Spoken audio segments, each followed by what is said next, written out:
Good morning, everybody. It's panda time. Panda time. Panda time. Look at panda time.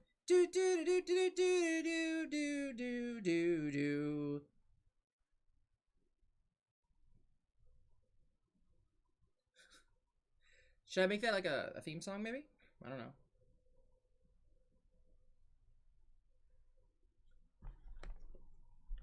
It would be awesome, right? I think it'd be awesome. I think it would be awesome to have that as a theme song. Where I go do do do do do do do do do do do do do pay the time. Hey. Yeah, this is why I don't make songs. I mean, I do. I make songs constantly, guys. 100% of the time, I'm constantly making songs. But nothing good. Nothing good. Capricious in his house. All right, guys, we got like 30 more minutes before we actually go live with Clark HELLSCREAM. In the interim, in the dirty interim, you guys are stuck with me, and we're gonna do, guys. Which right now is just Capricious, because Capricious loves me. Capricious loves me, guys. Anyways. Oh, that's awesome. I loaded my stream on kind of like on accident-ish. And it was funny because I came in literally at the same time I said, Simon! Guten Tag, my friend. Man, every time I loaded my stream, it's coming up as my thing. Why is it not showing my actual stream, though?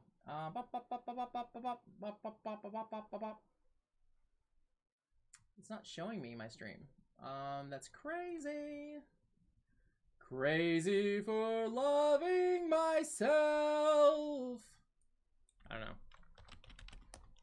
Alright, so I can get this to work now, please. There we go. Guten Tag! How are you doing, buddy? Things are going great. Today is the day, guys. We have a dual stream in 30 minutes. We're going to be starting our stream. A dual stream. Dual. If you'll see this like down here in this, down in the corner, down in this section here, down here, it's not showing my cursor. I don't know why it's not showing my cursor. Oh, there, wait, still not showing my cursor. There we go. Down here in this corner, you'll see this box, this gray box. This gray box will be filled with Clark. It will be filled with Clark. It will be filled with Clark. There'll be a Clark HELLSCREAM there. He's going to be teaching us. Whoa, wait.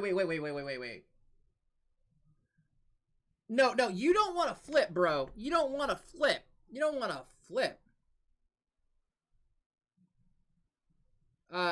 want a fold. Okay, so this is a fold, okay? The fold is like that, right? It's like a brick, and then ba-boom. Oh, beautifulness.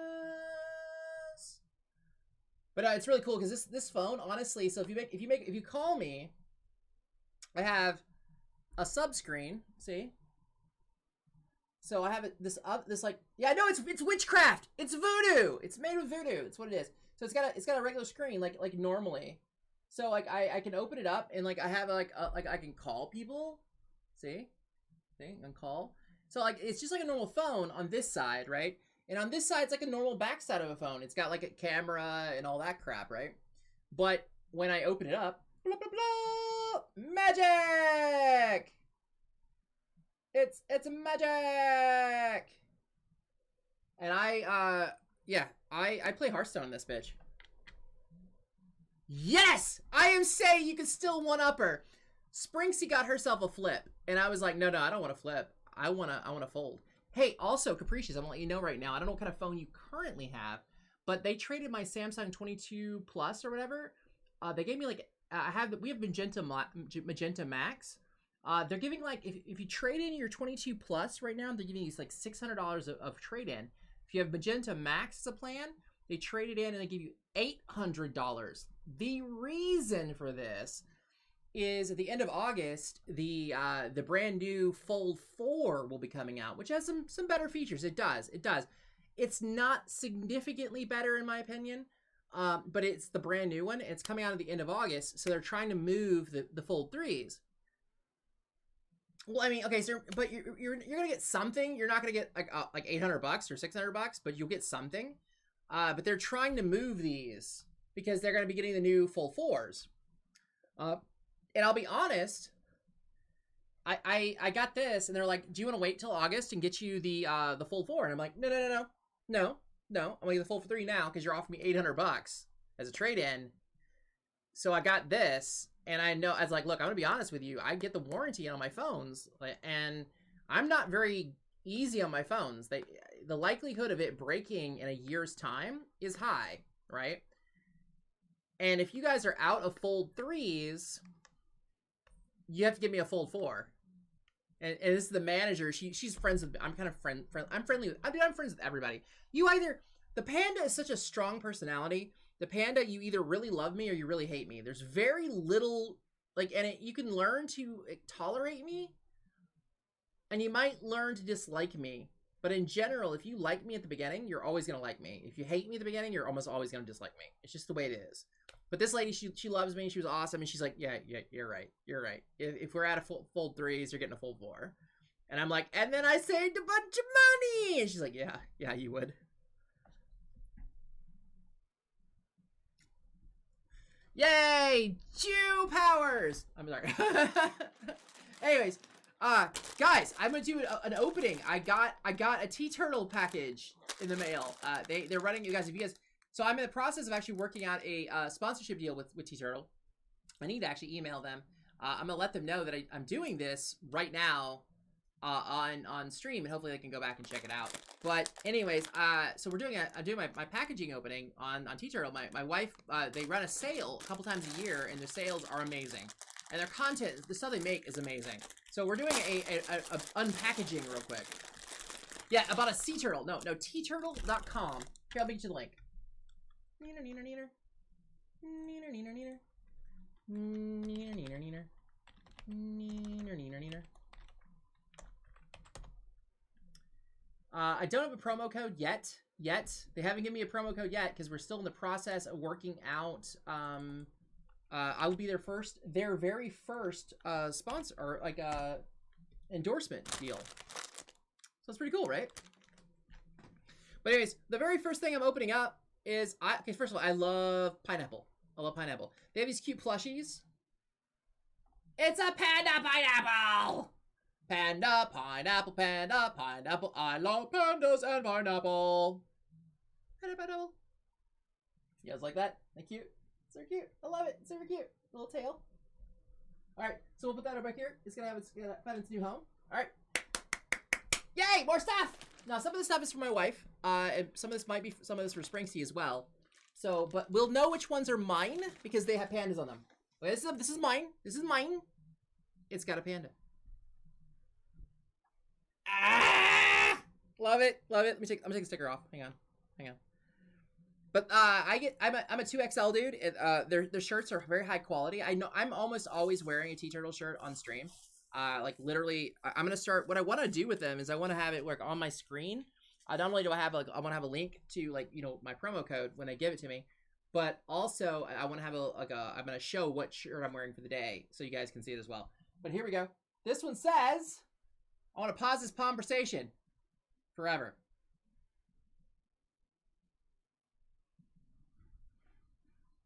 Let's pause this conversation forever.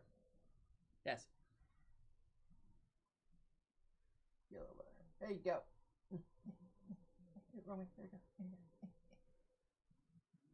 That's the first one! Yay! Pandas! Love pandas. Alright, let's see what else I got in here.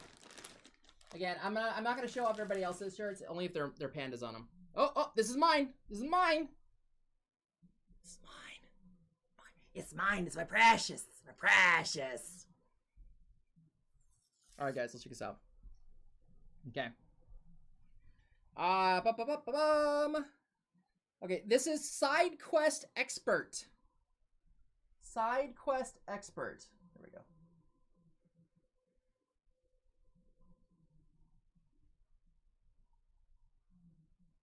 we go. So I got on this. Let's see. I've got. Hammering in some fence posts, watering a flower, chasing a bee, eating some food, harvesting mushrooms, and cooking fish. because I love games. Like, you guys don't see me do this so much on stream because I know this isn't really y'all's jam.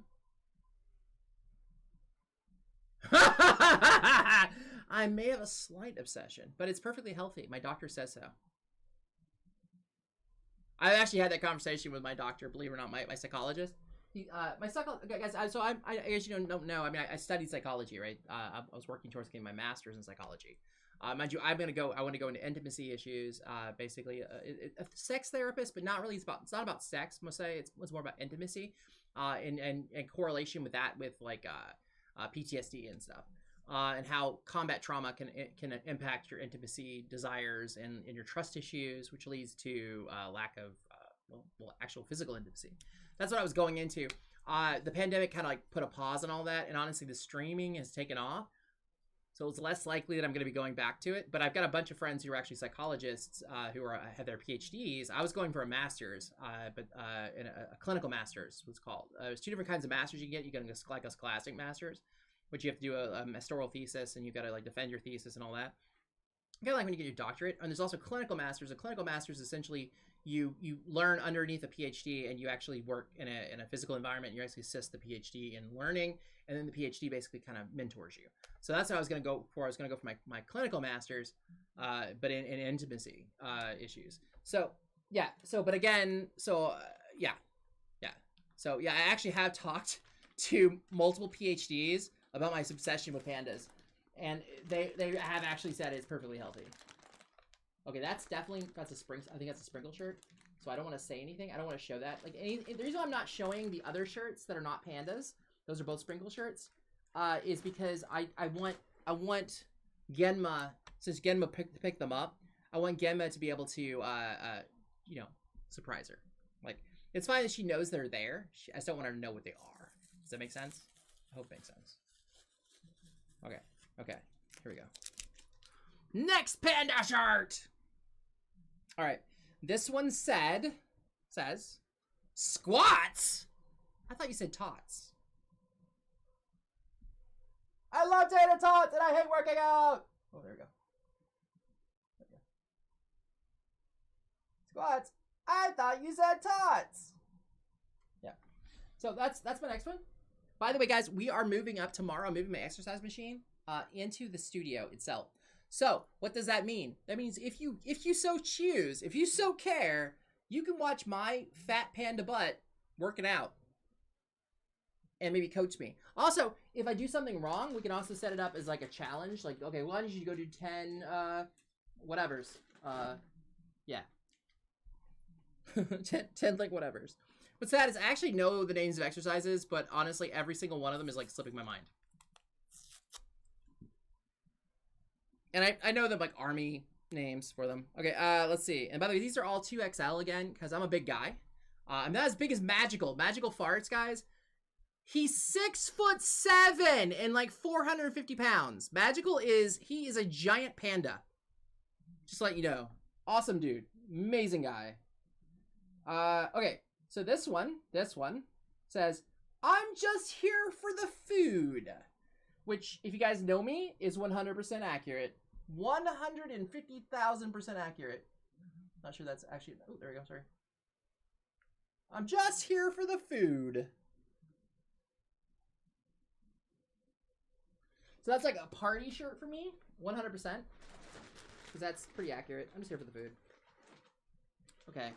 Ooh, this is a shirt that is basically for our board gaming group. So we have a board gaming group that gets together like every other week. My video editor Archive, Genma, Sprinks, and I all board game, and then also my mother-in-law's boyfriend joins us sometimes. But anyways, the four of us, Genma, Archive, myself, and Sprinksy, have our mascots. Sprinksy is a cat, is her mascot. Genma is a fox. Mine's a panda, obviously. I mean, I guess it wasn't obvious, but it's obvious. And Archives is a bunny rabbit. And this is why she's a bunny rabbit. She's a dog person, but this is a common theme for Tea Turtle. They have these four people adventuring together. It's a panda, a fox, a cat, and a bunny rabbit. So yes, so we wear these shirts. We wear matching shirts when we do our board gaming, because we're giant dorks. So we have to have matching shirts while we do it. This size, I didn't check this. This is mine. I don't know. No, this is large. This is not mine. I'm sure there's gonna be multiples of those in here. Okay, I'll go here. No one. Oh, no one. Ready? Okay. Ready? All right, this one. You're sensing a theme here, guys. It's not just a panda theme. Right now, it's like a food theme. This one says, WTF! Where's the food? Where's the food? Because that's what WTF means to me. Where's the food? Isn't that great? Love it! Love, where's the food? All right, guys. Keep going. Boop, boop, boop, boop, boop. Got more in the bag! I don't know how many shirts I actually have in this bag. So this is kind of funny. Okay, here's my, it's mine? Yeah, here's my my team shirt, my board game shirt. There may not be that anymore because there's four, like there's usually 4 of these, but that's mine. We just saw this one. But yeah. Yep. This is this one I will spoil the surprise just because frankly I'm gonna show my shirts, and that's one of my shirts too. All right, let's see what else here. Okay, this is a Genma shirt. This is a Genma shirt. I'll show Genma's stuff because Genma, it doesn't matter. Genma's stuff's here. She's not a streamer, though. Actually, my wife is actually considering streaming. Things have gotten so chaotic in the country right now that honestly, she's like, "What? You know, you think I should stream as well?" And I'm like, "I think you'd be great." It says, "Hold on. Let me overthink this." And guys, that is my wife in a nutshell. Like 100%. Oh yeah, guys, you see it? I got my jersey today too. Can you believe it? I got my jersey today. The Hype jersey! HypeHorizen! Boom, boom, boom. Mighty fine jersey, guys. They're for sale on the Hype store. They are for sale on the Hype store. Just mentioning it. I have a promo code too, I believe. I'm not really sure how it works. I believe you put in Pantastic Man, and that's my promo code. So I should get credit for any purchase you make at the Hype store if you put in the code Pantastic Man. One word. All lowercase. That's not mine. That's also very sticky. The sticker thing like stuck to it. Yep, we got 4 of these shirts. The team shirts. I knew it would, because that's board gaming night. Oh no! Stop falling on the floor. Is there anything else in here for me? I honestly don't know if there's anything else for me. There is! There is! This is mine! This is mine! That's 2 more. Okay, I think it's just 2 more. I believe there's only 2 more. Yes, there's only 2 more. Genma got herself some sakis. And if there's a few shirts. Genma's so sweet, man. I think she got more shirts for Springsy than she got for herself. Also, guys, my daughter, and we're trying to talk, her boyfriend and I are trying to talk her into streaming. We're going to have a conversation with her, having a sit down tomorrow with her. I keep telling her that she would be amazing. She's like a little me in so many ways. She's not quite as energetic as I am. She's more of a pothead. But like she plays like games like Sims mainly. She plays like Sims. But we're trying to talk her into do some streaming. Like she's big into working out. She works at a gym. She likes working out a lot. So I'm talking like she could do an exercise stream. She has a cat named Bruce. I told her like she could have PJs with Bruce in the morning, and then she could do like stream some Sims afterwards. If she does that, I'll ask you guys to help give her a little support. But I think she's awesome. She's really sweet. My daughter's a brilliant little girl. I say little girl. She's almost 21 years old. And we're not going to talk about it. I'm here. This is the last time I'm going to mention this. I acknowledge my daughter is a very beautiful woman. And it makes me very uncomfortable. Like in the sense that I know that guys are what they think. So that's the last time I mention it. But it'll make her a good streamer too. It'll help. It'll help. Okay, so this one says, my people skills are just fine. My people skills are just fine.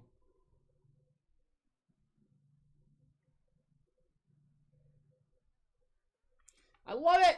So happy. So many Panda shirts stacking up. All right, and this last one. This is the last one, guys. I'm sorry. I know I put you guys through this, but I'm super excited. All right. This is not entirely accurate.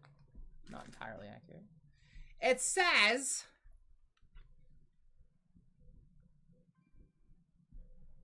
I'm only awkward around people. I'm only awkward around people.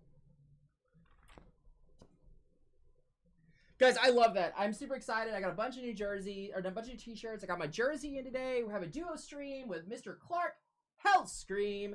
Are you guys familiar with Clark HELLSCREAM? Is anyone here not familiar with Clark HELLSCREAM? Is anyone here not familiar with Clark HELLSCREAM? Because if you are, then I don't need to go on to it. By the way, I'm being a dork. I'm being an absolute dork. I've got my Starbucks cup inside of... So this is the coffee cup they gave me for Christmas or my birthday last year, I think. But unfortunately, it has a crack in it, so I can't actually use it as a mug. So what I'm doing is I'm using it as a mug holder, so I don't get like condensation all over my desk. I have my Starbucks cup inside of my really cool Panda. Because who's a dork? I'm a dork! Alright, let's see if T-Turtle, we've got about 10 minutes, guys. About 9 minutes, I guess, before we start. I'm gonna pull up, I'm gonna do this, guys. I'm gonna do this real quick. Hang on. I'm on fire. I'm on fire! Alright, let's do this. Okay, got your chat up here. Let's put this over here, and let's switch over to... Prepare for the noise, guys. I still haven't figured out how to change the sound on this yet. I'll have to figure it.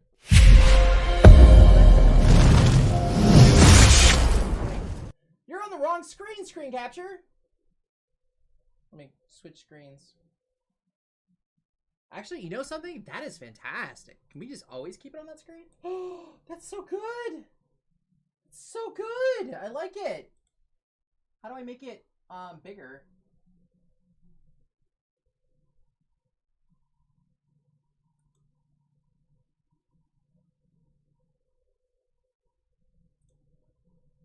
Maybe this is getting bigger. Let's just right click transform. Stretch to bit screen. Okay, so here we go. Let's look at this. Let's look at this. This is actually fantastic, dude. I didn't even think about this. Okay, so here we go. Let's look at this. So what I basically, this is a T-Turtle website, guys. I absolutely love this place. Again, I'm gonna contact them again today. They've been in the process of discussing whether or not they want to do sponsorships, but they haven't done it yet. I would be their very first, and they're absolutely considering it. We'll be talking like ongoingly about it. I was actually didn't really want to have an endorsement deal until I got T-Turtles, because I wear T-Turtle constantly. I love this place. But we're gonna look up. For me, I just type in Panda. They also have some cool games. They have some board games and stuff. They're running a big sale right now. Like this isn't appropriate for me. I do work out. Actually, that would be fuck. Actually, I do want that. Because when I bring the exercise machine, I would wear that while exercising. It hurts so good. I don't think I have this one. Do they have it in my size? No, they're out of my size. I missed the opportunity on that one. I'm a 2XL guy. I'm a 2XL guy. So if it's not 2XL, I can't wear it. 2XL. Oh, they're out of men's on this one. Damn it. All right, well. That's probably why she didn't get it for me. She actually keeps track of most of the stuff I've got. Copy keeps saying. I do not like glitter. I absolutely hate glitter so very much. So that's why she did not get that for me. I love this one. I want this one. It's not on sale though. That's why she didn't get it for me. I don't run from my problems. I ignore them like an adult.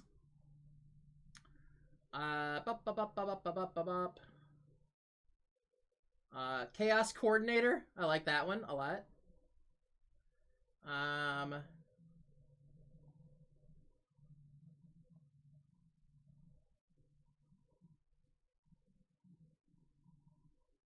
I want this pen.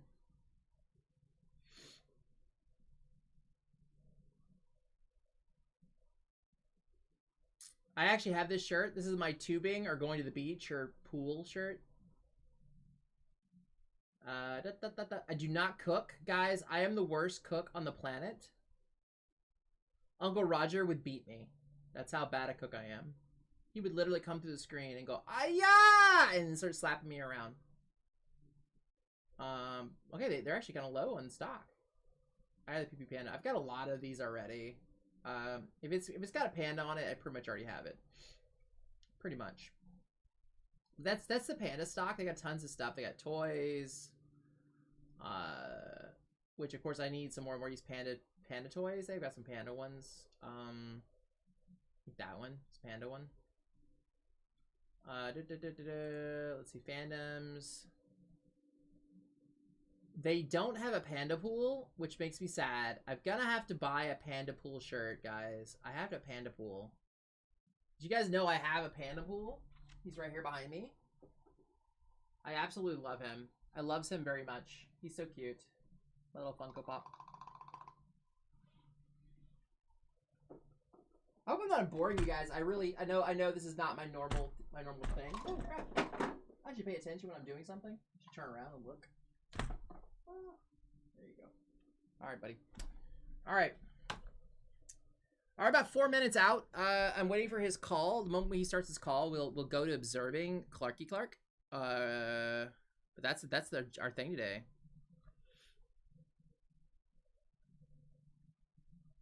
Yeah, he's just chilling, right? He's getting his stuff ready. He's doing some video editing before we started. Let's go back to our live stream.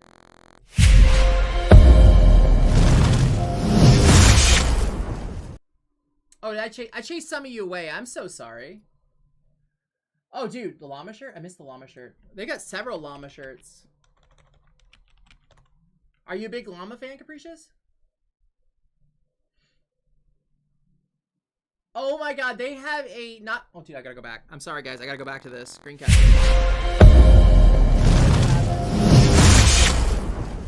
They have a llama. Ooh. Alpaca lips. They have a llama plushie. Hate is gonna hate. Drama llama. Don't know, don't care. No touchy. Dolly's llama. I love word puns, guys. Dolly's llama makes me just like that tickles me. I got it from my llama. Well, dude, these are right here, right? No touchy. Don't care. The Illuminati. I'm just trying not to unravel. I like that. It's actually more like sheep, isn't it? Let's probably I guess it's a llama. Yeah. But, dude, they have such cool shit, dude. They have such cool shit. But guys, I highly recommend checking it out. Give me 1 second. I'm gonna run downstairs. My food is here, I think, for lunch. I'm gonna be eating while streaming. But luckily I'm watching. Okay, guys, give me 1 sec. I'll be right back. Just like.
much space.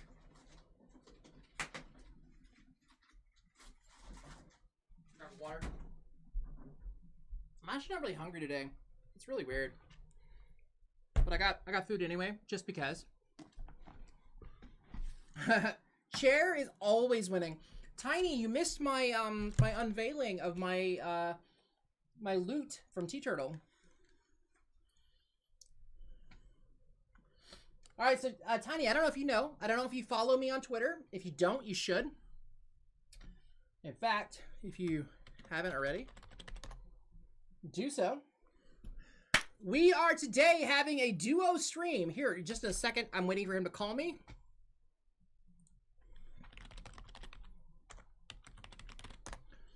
We are doing a duo stream today with Mr. Clark. Here it is. Here we go. Here we go.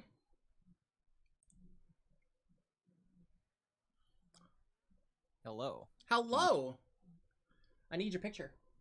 I need your picture. Bam. Ba-bam. There you go. Ladies and gentlemen, the infamous Clark HELLSCREAM! Thank you. You're welcome. I'll give you a little Thanks for intro. having me today. I will say that I tried playing some Hearthstone beforehand and only got through one game, so I'm gonna do the best I can today. Dude, you do just fine.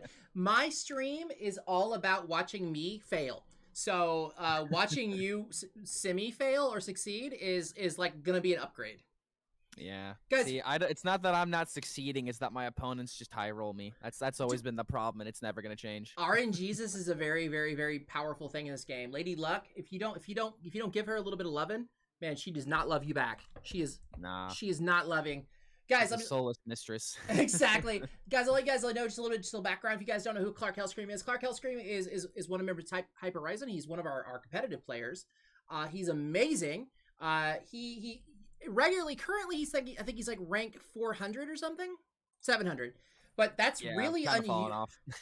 So Clark is a lot like D-Money in the regards that he will occasionally play decks that are kind of meta, but in all honesty, he usually plays decks that are fun and then crushes it in the meta anyway.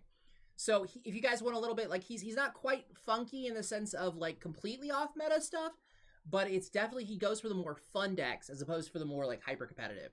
But he is hyper competitive with his fun decks. So guys, I absolutely recommend checking out his stream. Let me get him with a shout out real quick. Hang on, I meant to just have this queued up. Yeah, no worries. Yeah, like I would say that's a pretty accurate representation of what I'm trying to do. Like, I play the meta decks when they're fun and when they're like, for example, a meta deck. The last meta deck that I enjoyed was like Naga Mage. Like, ooh, Ignite Naga Mage was a very fun deck in my opinion. And like I would play Warrior when I just needed wins, and control decks are actually something that I enjoy because I enjoy the process of going through a control game more so than the process of going through an aggro game. Oh yeah. But in any case, it's just that I like something that has a lot of variability, and the deck that we're going to be playing today, Murloc Control Shaman, is exactly that. It has a lot of variability. It's not just the same way of being played every single game, and it just doesn't seem like that many decks really, at least in this current meta, not that many decks have like too many avenues of being played. Like Fury Hunter put out a really good tweet that it feels like every deck just plays a minion and just hopes that it lives, and Shaman seems to be the only class, in my opinion, in this meta that has a lot of versatility and variability, and that's always something that I'm craving. By the way, guys, hey, thank you so much, Saltpeter, for joining us, and the Panda Dan. And again, this guy's Clark HELLSCREAM is the man. I've been very ninja about not saying what deck he was going to play today, so I'm glad that he got to say. So we are going to be playing some Murloc Control Shaman. I have not really played this yet, so this is going to be a lot of fun. He's going to basically, I'm going to ask a lot of questions. If you guys have any questions for Clark, hit me up in chat. I will convey them on to Clark. Clark's also going to explain to us places to go. I'm also looking at chat, so I'll be able to interact with you guys as well. Yes, we're both streaming right now, guys. If you guys, like I said, I linked to you guys his stream as well. All right, so yeah, I just queued up a game. All right, cool. Let me get you on spectate. All right, guys. Clark. Come on, baby. Come on, load. There you go. Here we go. Yeah, what decks have you been playing? What have you been enjoying, I should ask? I've been enjoying Curse Lock quite a bit. And Big Spell Mage. I'm dirty right now. I feel very dirty. Yeah, But We're actually probably playing a Curse Lock right now, and sadly, this is a bad matchup for us, just for context. I'll be honest. I just don't want to play Holy Paladin anymore, and I don't want to play anymore. Oh, I do have a deck that when I get Legend, I'm going to be playing around with. It's a Taunt Warrior. It's not good. I'm not going to recommend it to you, though I may run it by you and see if you can think it. It's kind of a Control Warrior, but dealing with a Taunt package as opposed to what we were dealing with. Taunt Warrior. Okay, Taunt. That's what you said. Yeah. Gotcha. Yeah. There's actually a deck that I lost to. It was like a Tempo Warrior list that ran the, I think it was a 5-drop 4/4 after your hero attacks someone another copy of it or something like that. Yep. I actually lost to that deck, and I was very angry because I was playing a deck that wasn't supposed to go up against like a heavy tempo deck like that. Like I think I was playing like oh god, some kind of anti-control deck or something. I really can't remember.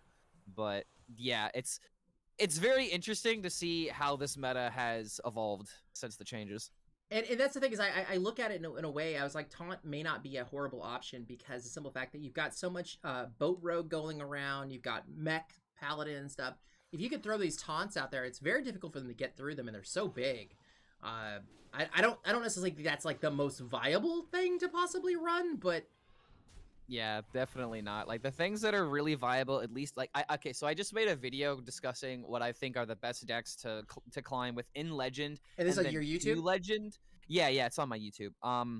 It's like pretty much in standard Legend, you are seeing Holy Paladin, Curse Lock, Murloc, Shaman. Oh god, what are the other two decks? I'm blanking out on the other two decks. I actually might have to pull up the video. And top Legend. Oh, wait, here we go. You see a lot of big Spell Mage. Demon Hunter and big Spell Mage. Yeah, there we go. And then other decks that I put on that list that were good to climbing to Legend are Naga Priest, Boat Rogue, Beast Hunter, Murloc, Aggro Shaman, and Mind Rogue. And all of these decks kind of have like the same thing where like they do like one thing really well and nothing can really stop their high roll turns. Yeah. And that is something that is a little bit frustrating to have to deal with, unfortunately. Oh, okay. I should have asked you, what's the mulligan for this deck? The mulligan for this deck is actually pretty simple. It's just Schooling, Frostbite if you're feeling like you're fighting a deck that has the 1/3 vicious Slither Spear. Yeah. You'll keep Sleepbreaker most of the time. You'll keep Cookie and aggro matchups. You'll keep Wildpaw Caverns, and you'll keep Gorok Ravager if you have a Clownfish and if you're against like a slow matchup. Let me go ahead and make my turn here. I'm just gonna go for tempo. Ooh, really good Noggling, by the way. Yeah. Oh hell yeah! 1 mana for reduce your cost of your next card by 3. Yeah, that's a trade. Yeah, with combination of Bran and hopefully if we get like Bolner combos, it'll be insane. But it really just depends on what our opponent does here. We have to worry about him adding curses to our hands, so drawing cards is a little bit awkward. Guys, it looks like I can probably just set up like a Clownfish here. I don't think I want to play Noggling just yet. Just so you guys know, I'm not gonna be I'm reading chat absolutely. So if you guys have a question for Clark, I'm gonna grab those. I'm not as interactive with you guys today. I apologize, or until I get to my personal part of the stream. I just want to let you guys know that I am seeing you. Thank you so much for your support. So hi Judge, hello everybody. But yeah, if you get any questions for Clark, let me know. I'll absolutely convey them. But he's also on his stream. If I'm not getting to them fast enough, let me know, and like you can always pop up there and yell at him as well. But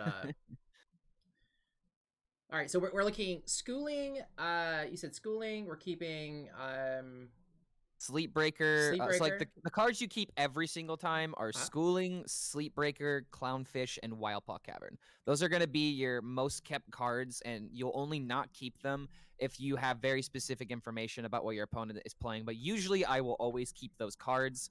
The flex cards you can afford to keep are Frostbite and Cookie and the aggro matchups.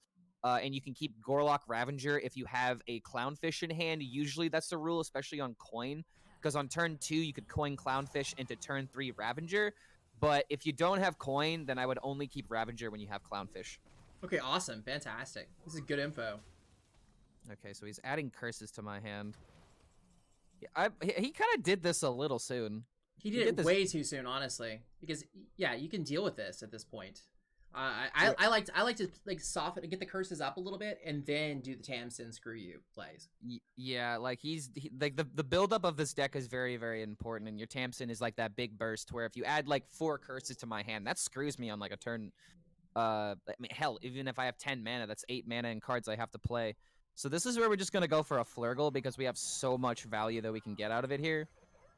We can actually play 3 Murlocs very easily while drawing through our deck.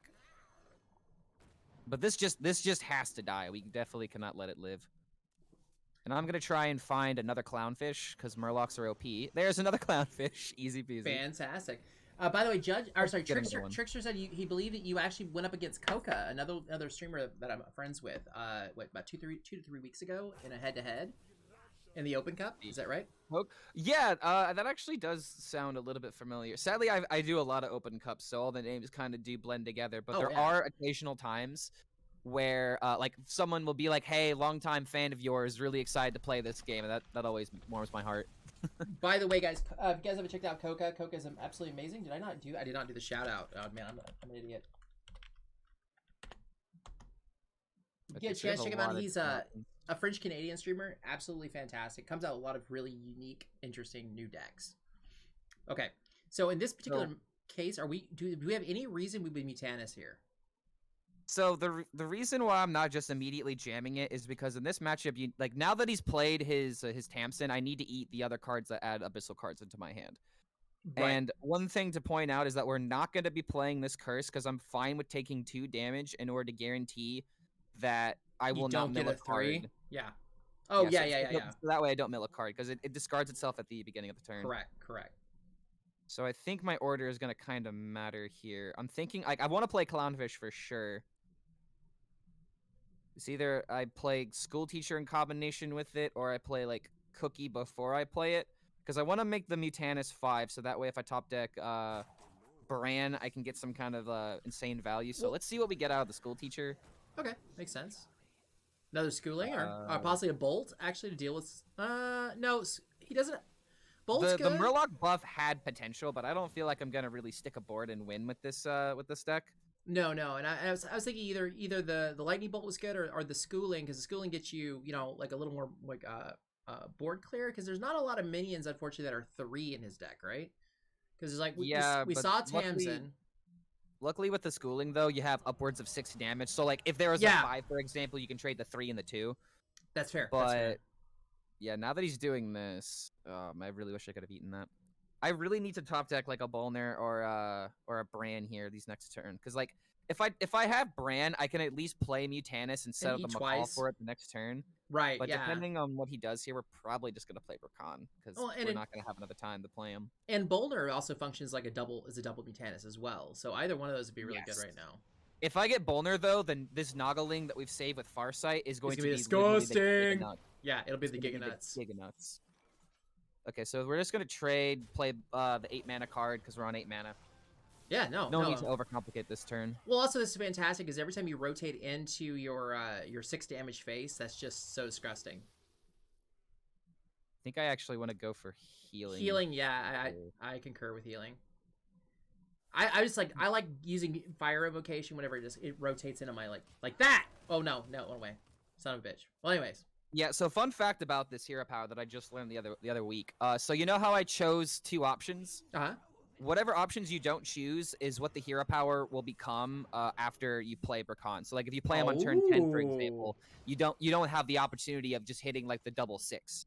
Like you are always going, like after you deal the 6 damage and say you play taunts, you will always get the healing or the AoE afterwards. And then it'll roll to the next turn. So that can make a difference. Oh, that's neat. So that basically, essentially, you're gonna get 2 of them guaranteed, and a 3rd one potentially, like whichever one, like. Oh God! Oh shit! Oh come on, baby! Oh, just draw all the cards. Guys, oh my God! This is the dream. This is the freaking dream. Oh, Wild Paw Caverns for 1, 2. Oh! If we're gonna just go face. Are we gonna have room for that? Fuck. Yeah, we'll have room because I'm probably just gonna play this now. Oh my God. I need more battle cries though. Oh, that's it. That's it. Oh, okay, we have the Macaw. We could always do the Macaw. Nah, we need Macaw for Mutanus. Oh, that's fair.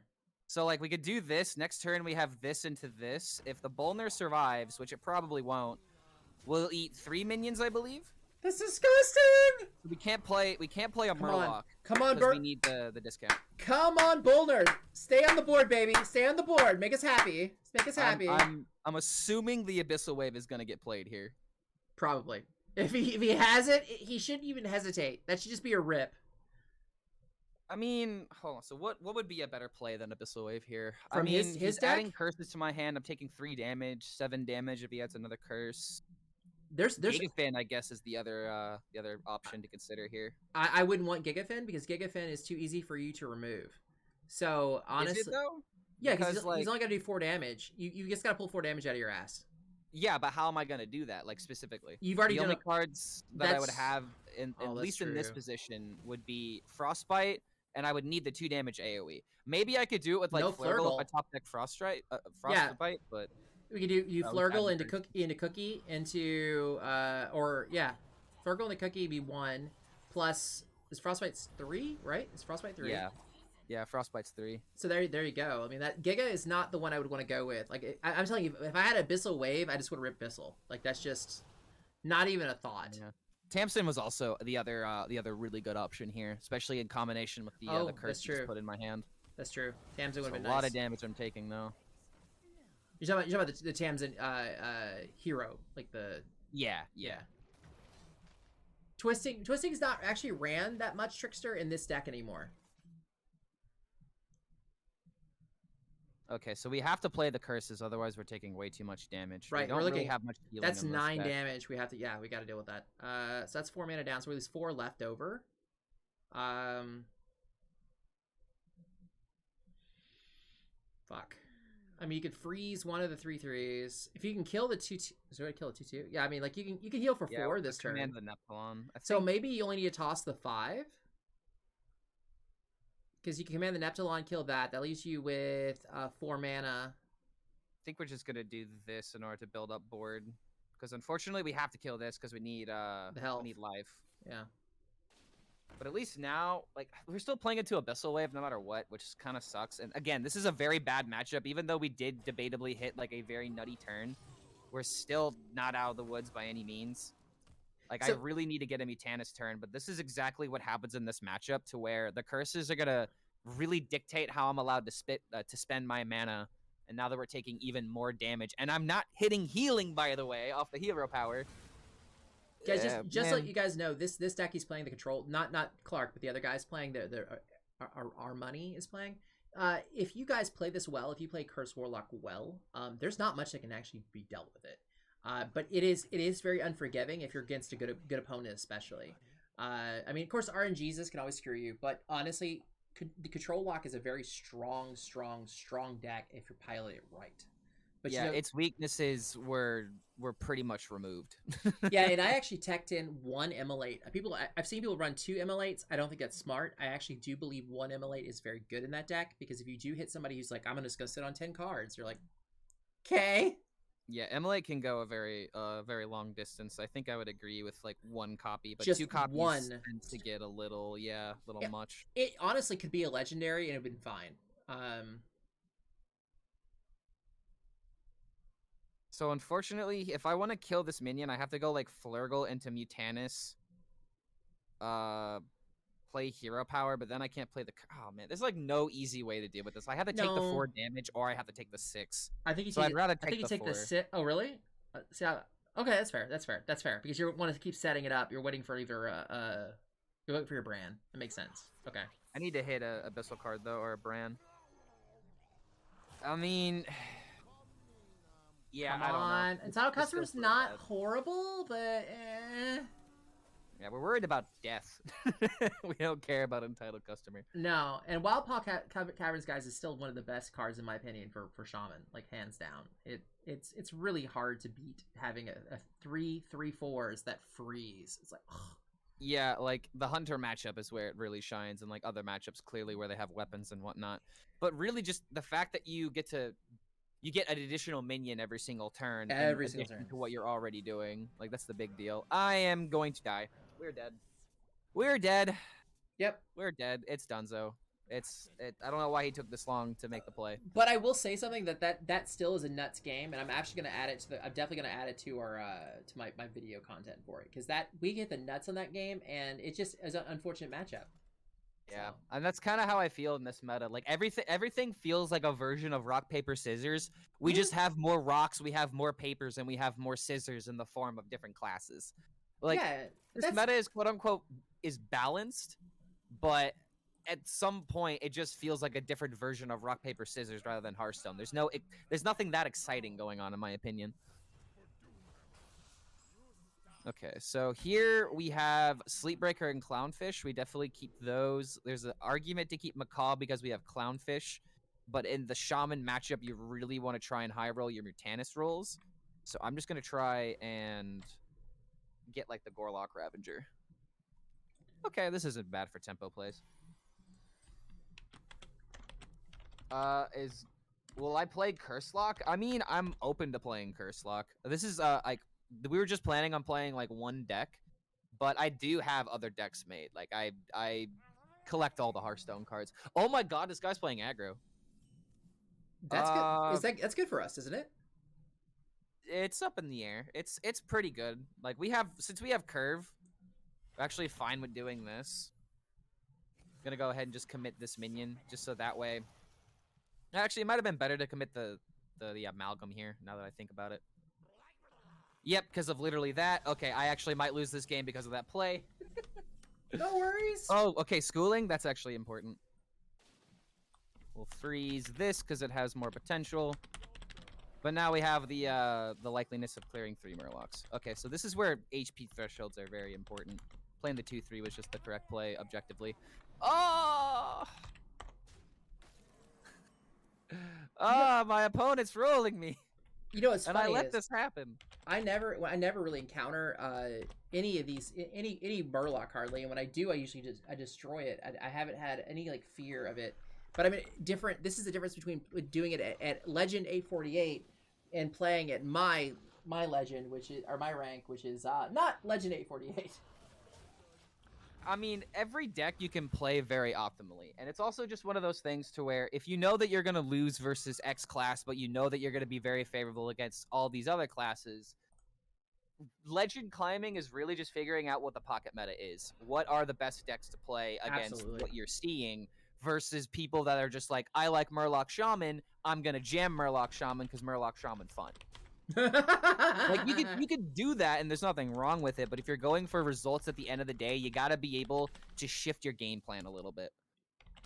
At least I have a lot of rush and tempo tools in order to keep him off the board.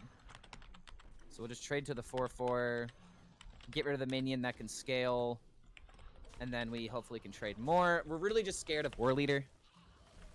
But once we hit the board and then he's playing from behind, we have the freeze.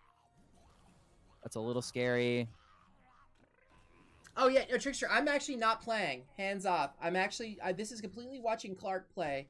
I'm asking questions, and I'm conveying, and I'm trying to learn how to do this.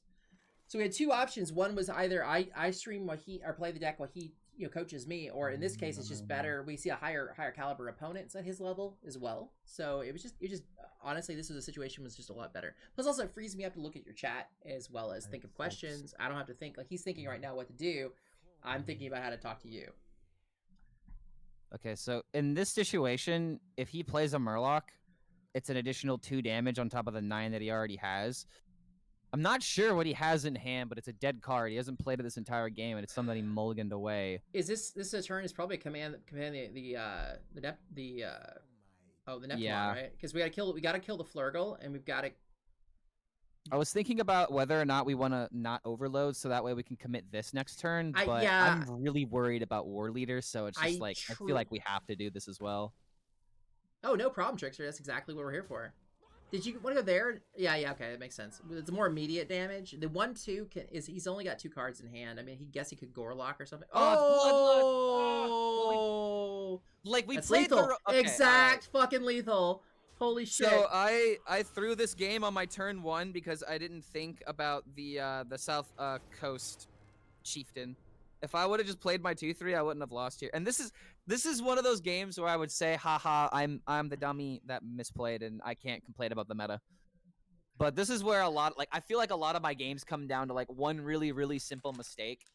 And yeah, I never feel good when it happens. At your rank, unfortunately, like I say, when I watch you play, you'll be up at top 200 or whatever, and yeah, I can't. I was top 200 before this patch. When this patch came out, I've been on a losing streak, and it's because I'm not enjoying the meta, and the decks that are popular right now, I am not a fan of. No, I feel you. I'm having issue getting that legend because I didn't get legend when Demon Hunter was good and enjoyable, and now I'm just like, I don't really know what I want to play, and so I'm just kind of hard to suck D4. What's that? Demon Hunter's still really good. It is. Like, you play the deck with Drekthar, right? No, I'm not playing the Drekthar one. Should I try that one? No. Like, did you play the Drekthar one? Like, when you said that you were playing Demon Hunter. Oh no, I was playing Draco's version. Oh, okay. So in this patch. No, pre-patch. He had a really good version. It did not run Drekthar. Okay. It was the car. Basically, it was mostly Karya focused. Okay, so it was the Karya scam deck. Gotcha. Yeah, he's the one who came up with that. Actually, I believe. I mean, he's the first that actually did anything with it, at least.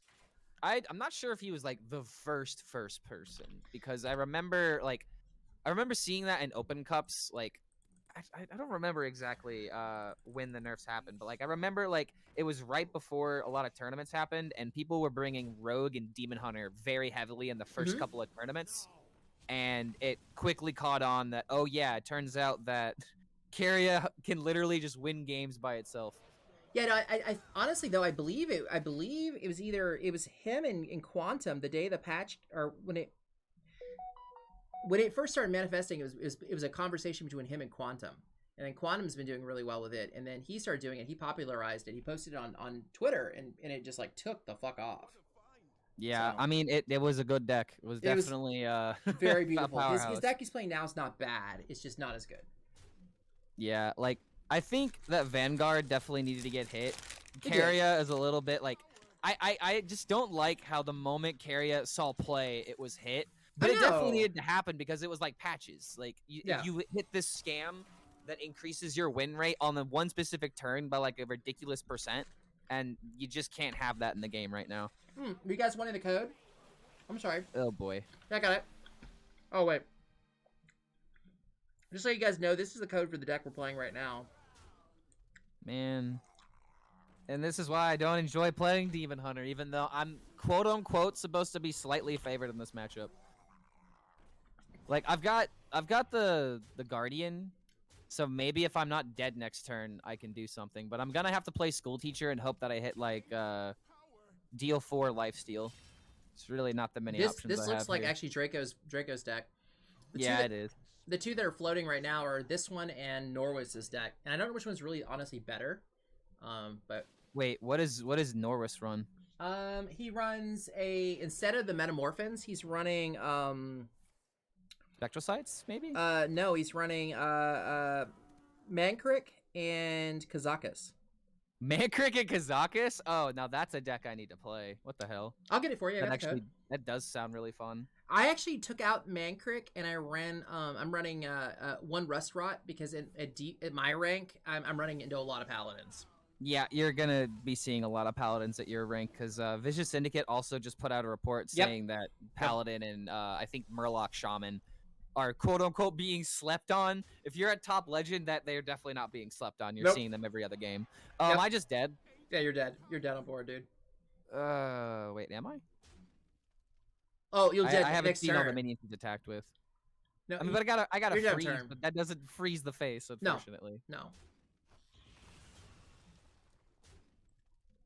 Oh shit, he hasn't attacked with face yet? No, he did. No, he had a double swing.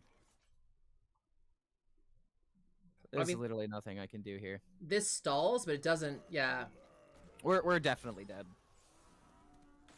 How does a Demon Hunter not have 3 damage or 2 damage, I should say, from hand? All you need is to attack my face or play Fell Barrage or play Predation. Yeah. It looks like Simon was saying that Kazakus has definitely saved him against other Demon Hunters while playing that. He's been playing the Norwich deck quite a bit. Yeah, this is the first time I've seen 4-digit legend this entire season, and it's 24 days in. I'm very sad. You would agree that Flurgle is actually necessary for this deck?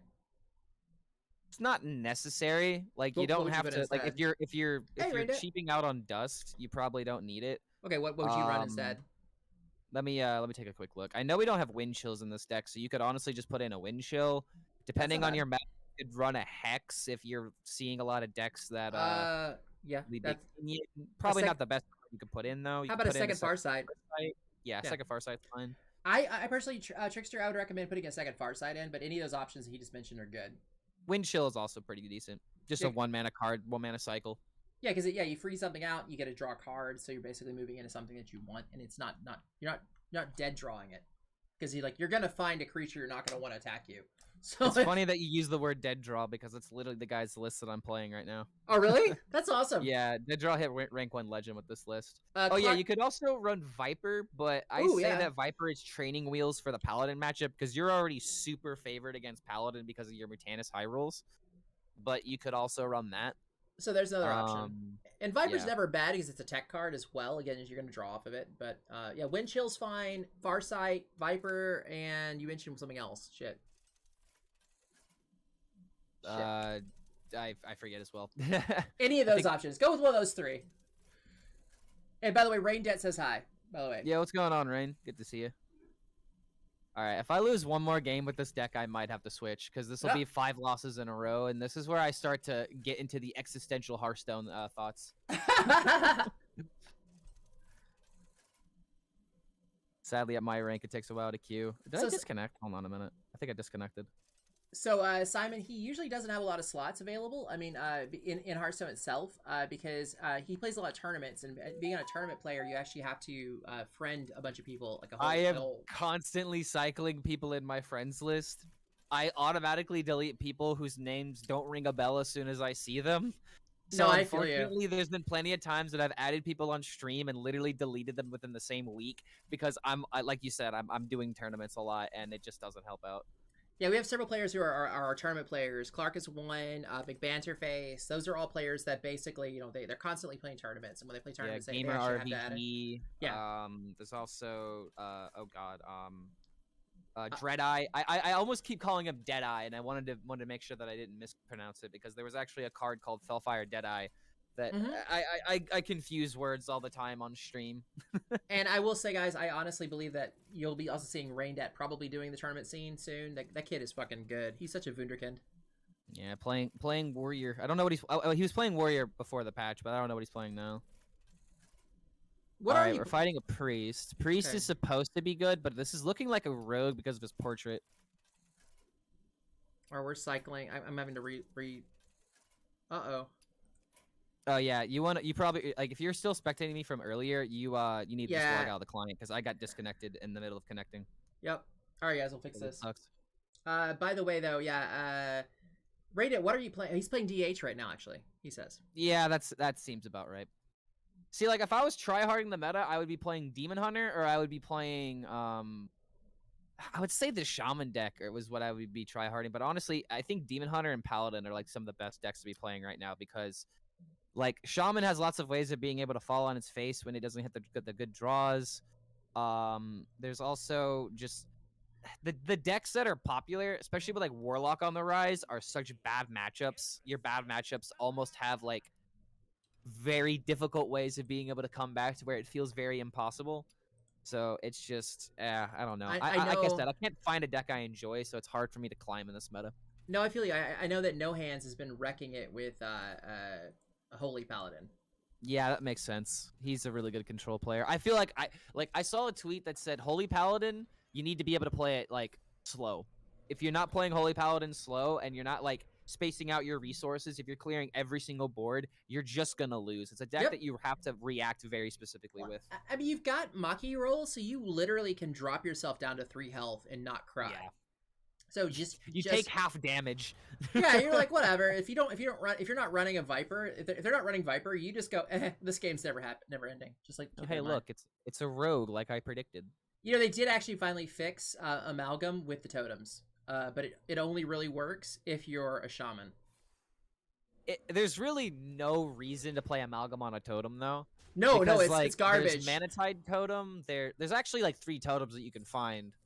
but yeah, they're definitely not worth. The only reason I even know this, they fixed it, because it wasn't working at all before. But then I was sitting there one day, and I basically needed to tempo out an amalgam, and I was like, well, I mean, I might as well try to get something off of it. And I was like, oh, they fixed it. Fantastic. I actually didn't know that it was bugged beforehand, but I mean, Yeah, it was. luckily that bug didn't make that big of a difference, like the Nelly bug, where you could literally see the pirates they recruited. Yeah, it wasn't a huge deal. Basically, when you played amalgam on a totem, it did nothing. It didn't give you anything. Yeah. Poison rogue. He found it from reconnaissance. He found it when he was as a different class, and he found it as a death rattle. Although this is kind of BS if you think about it, because if he has 2 deadly poisons, that's so good. By the way, Rainda, you're saying that tomorrow something's dropping. What HypeHorizen rep dropping? What do you? Is it? Wait, we got a new recruit then? Wait, do we have what's going on? Do you want to? Can you convey a little bit?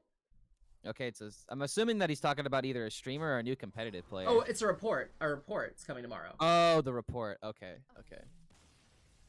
Okay, so Wildpaw Cavern on 4 sometimes wins games. Dude, Wildpaw Cavern on 4 is just disgusting. It's one of those situations where you're just kind of like, well, shit, what do I do now? Because you're generating Literally, 3 minions.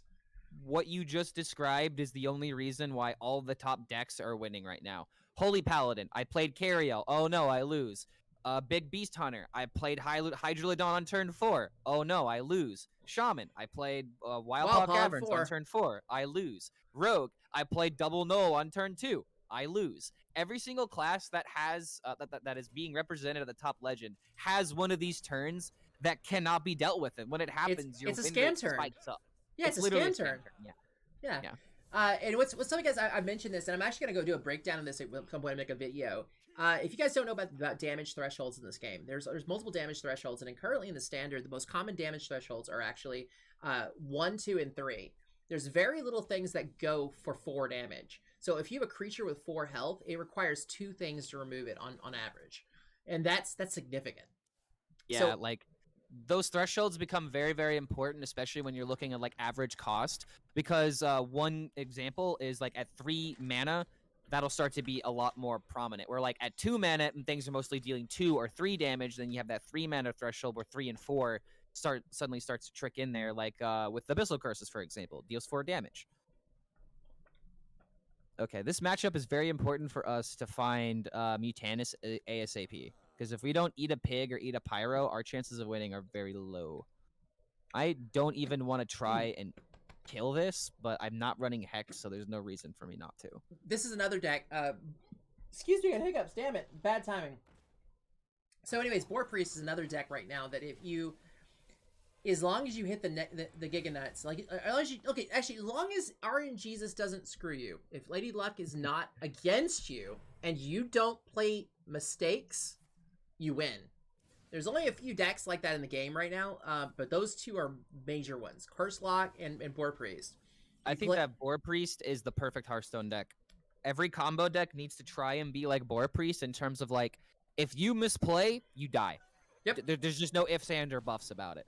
And the thing that I also really like about Boar Priest is the amount of variability that comes with it. Like the Pyromancer Northshire Cleric turns give you so much reach, especially when you always play Handmaiden on 3. Jeez. Yeah, we knew that he was going to do that with the coin switcheroo play. By the way, Trickster, very good question you asked that. What does it take to be part of HypeHorizen? Okay, so we have 2 things. That HypeHorizen is broken up into 2 parts of our team. We have the HypeRising team, and we have HypeHorizen. So what is HypeRising? HypeRising is our feeder team. You basically get quite a the main benefits of being part of HypeHorizen, but you're not quite a full member. I actually applied for HypeRising. After I had a conversation with Venga, he promoted me. But people like Brian O'Brien, they're all members of there's people on HypeHorizen. If you guys check this out, I'll go and get you a link to the HypeRising page. HypeRising, you have different tier steps to being members of that. So you could be a member of HypeRising a lot easier than being HypeHorizen. To be a member of HypeHorizen, you basically need to bring something to the team itself. Whereas HypeRising is basically why you're trying to develop yourself. So case in point, why I got on HypeHorizen is because I do competitive Hearthstone specifically. Right, he's part of our competitive team. Whereas, and for mine, it's the Panda Pals. What we're doing right now, these duo streams, and I in the Panda Perspective is the article that I write. These are the reason I'm on HypeHorizen. Raindat is because he's just a Wunderkind. I'm not gonna lie. I think he got legend on EU at age 12. It was his first time. Hold on, EU server, dude. That's the real man server too. I know. I climbed the EU legend one time.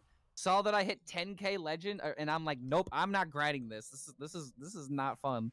he's I'm sorry, Raindad's a fantastic player. I'm really looking forward to seeing what he does with his career here. And one of the things I'd love to see him join like Clark or McBannerface and stuff doing the tournaments.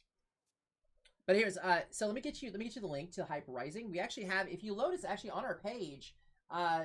There is a thing that says Hype. I think it's I have a command and I don't remember what it is. It'll tell me in a second. I think it's like yeah, exclamation mark team is usually where that information's held. I thought that was just for Hype. Maybe it's right. I thought it was also a rising command. Okay, so one thing that I used to remember is that, wasn't it true that when Akani was silenced, it didn't get rid of the effect? Was that a bug that they changed? Because they fixed silenced this. Oh, really? Oh, dang it. They fixed it. All right, well, I'm probably going to get screwed over by a pyro turn now. I really just want to jam the frostbite, so it's just I need to just like push. But you guys are asking, those are the links to both the HypeHorizen main site, and there's also the HypeHorizen team. And guys, we're always looking for good people, like up and comers. That's what the HypeHorizen team is for, is up and comers who are trying to get there. Especially if you're like developing your strategy. But we do ask you try to be consistent on your streaming. Yeah, that's all that we really ask, is just, I mean, if you want to be a part of the team, it just means that you just have to stream. Right, and that's the big thing. And don't be an a-hole. Don't be a bigot. Don't, yeah.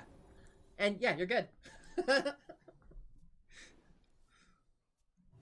That was a fantastic play by him. Unfortunately, I hate to say it, because he basically reduced you down to one minion that allowed him to still get cards off of it. Yeah, it looks like he's about to play Volish and then probably play the other. Wait, he's already played both Handmaidens, so this might be a second Pyro turn, maybe? Wait, no, he's already... I think he's actually he's very close to the combo. He needs to trade the amulets, and I need to kill this Pyro now that he's back at 16 hasn't traded the amulets at all. He's traded once, so I think they're both at 2 right now. Yes, both of them are at 2. He's got it. Yeah, that's it. You only got to trade the amulet, one of them one time and the other one twice, and that's it. That's all you need. So he just needs a way. He's already played. Oh, this is his first Wild Pyromancer. He still has a Pyromancer too. I need to hope that Switcheroo gave him a Pyromancer. That's like where he needs to play Devour on top of it, because then I can maybe either deny board. But I have to build up a board here. Unfortunately, there's not really much I can do. Trickster, that's actually not a problem at all. You got to remember. I mean, yeah, we mostly do it in English. Most streamers are English, but I mean, you've got like my God, Hattie is primarily speaks Spanish, but he speaks English mostly on his stream, but he speaks Spanish and Bulgarian. Morello. Oh, that's bad. Yeah, I really needed that Okani value, and I got silenced. I think this game is unwinnable now. Yeah, even the snowfall just delays it. No idea what this could even get me. He's down to 1 card in deck. He's got it. He's got the combo next turn. Something I can do. He's got the other Devour, so unfortunately Pyromancer will live, and yeah. This is just how this matchup goes, unfortunately. Again, he didn't make any mistakes, real mistakes. So that's he's gonna scam the victory. Heart Queen actually, she does mostly English, but she does speak French. If anybody asks, like, says anything in French to her, she'll speak French back to them. Yeah, I haven't I haven't done it yet, but I will say that I have expressed my interest on doing that podcast as well. So maybe there's a possibility of me doing that in the future. Just letting you guys know in case you're Heart Queen fans. Heart to heart? That'd be awesome. I'd love to see you do it. Okay, we got a hopeful mirror is what we've got here. Guys, you gotta understand something. Raindad is from Europe, and he's in Wunderkind. Of course he speaks multiple languages. There was actually a time when I spoke Spanish, German, and a little bit of Serbo-Croat. I'm I'm a stupid American. I only speak English, unfortunately. I tried learning Spanish, and unfortunately, language is where I kind of struggle. Like, the only reason why I understand the English language is because I had a really good language teacher when I was a kid. That's awesome. I'm just watching my stream. It's going in French right now. Oh, do you usually have French viewers?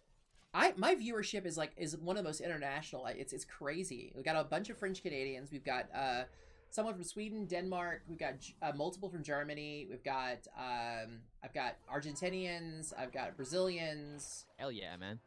my stream is like, and I partly I don't understand exactly how it happened, but it's nice because I came from working from the UN. That's what I did before I started streaming.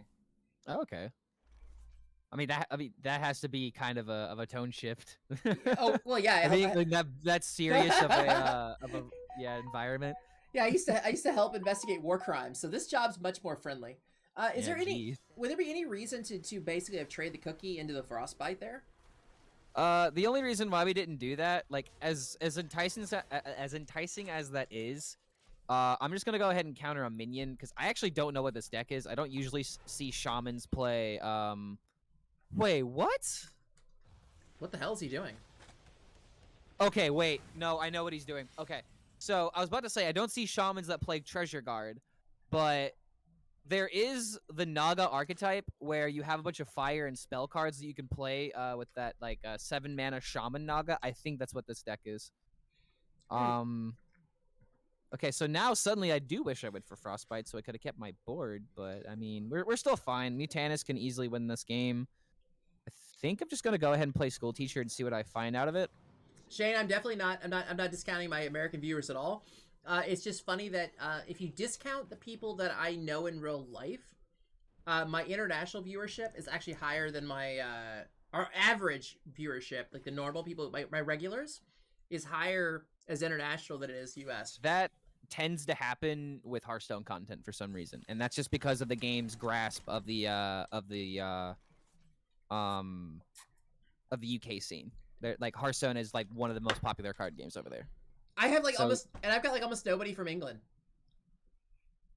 Actually, do I have anybody from England? I don't think I have any viewers from England.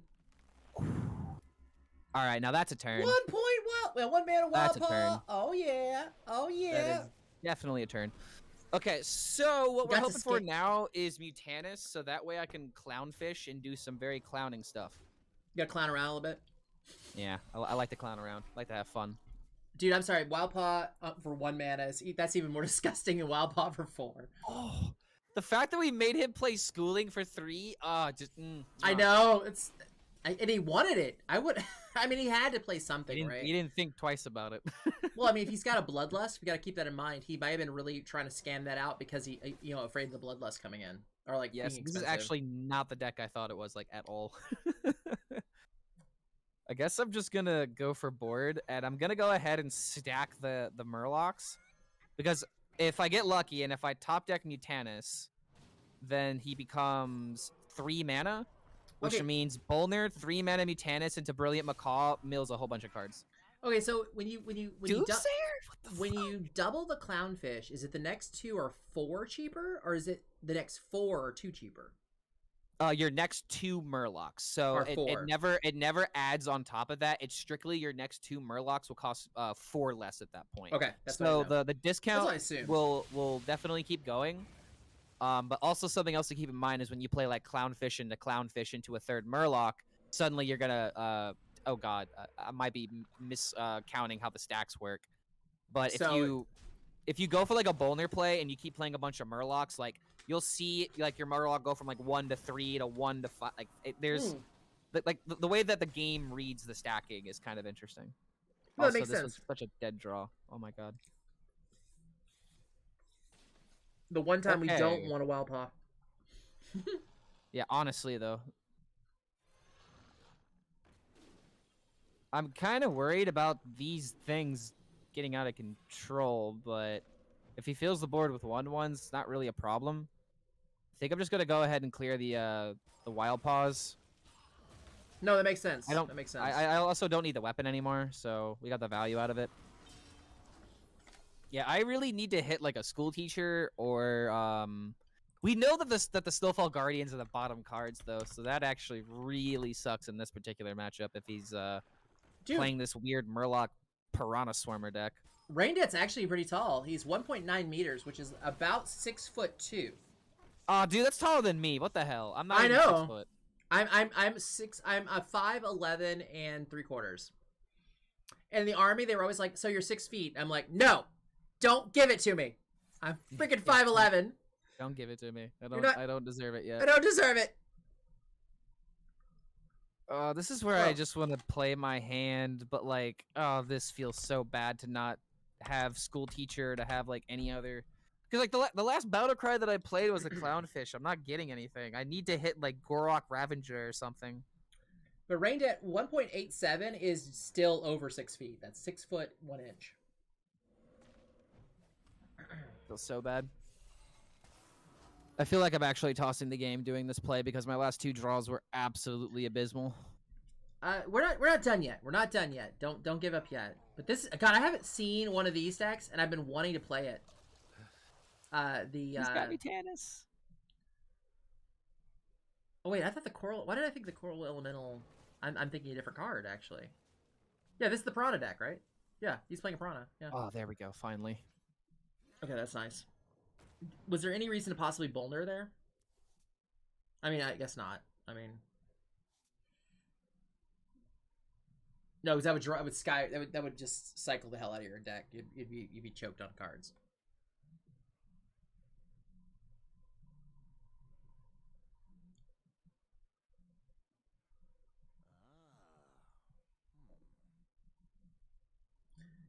Rated, I know what you're talking about. When I was in Germany, I never had a problem with the ladies, and again, I'm just a scotch under 6 feet.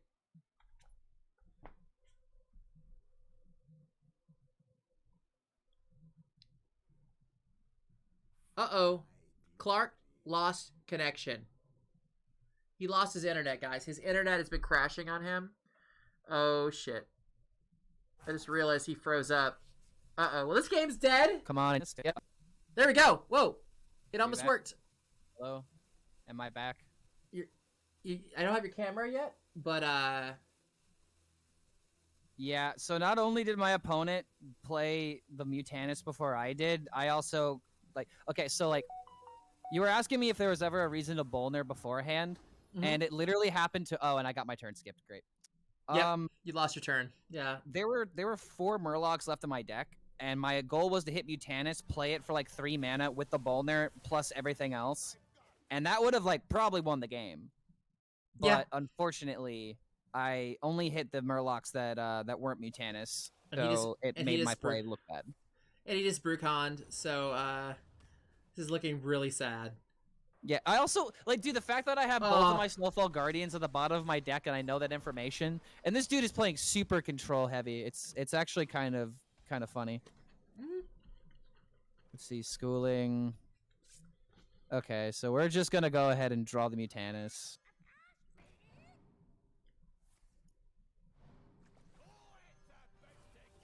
All right, we're doing it. Popping off. Double Mutanusing. A Piranha Swarmer. Yo, that's lovely. Honestly, that's so brilliant of him to hold on to it. Guess we'll go for another one. These Murlocs were pretty bad. I was so hoping you would draw Mutanus. I did hit the Mutanus. No, I mean, I was hoping you would discover a Mutanus. Oh, yeah. Oh, come on. This is like the worst beast to get. I know.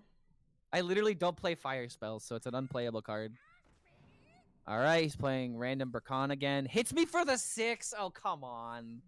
Well, so this is a fun game. If I didn't get my turn skipped, I would have had maybe a better experience here. But this guy's playing a very greedy deck, and unfortunately, I'm just not getting rewarded. There we go. If I had my Snowfall Guardians, this game would be going so much differently. Whoa! Why did I lose you? Hang on. Come on. Your camera poopied on me. Let me turn it back up. There we go. I just refreshed it. Hopefully that helped. Oh boy. Come on. There, come on. Here we go. There we go. I fixed it. fixed it. Gotta see your lovely face. Snowfall Guardians, bottom 6. So Brakan, Brand, Sleepbreaker, Frostbite, Amalgam. Of course he freezes it. Okay, that makes sense. This is just like the greediest shaman that I have ever seen, and I'm losing to this because I'm playing a control deck. Also, not hitting my Brakan. Come on, I actually need to hit Brakan if I'm gonna win this. So afraid of just dying.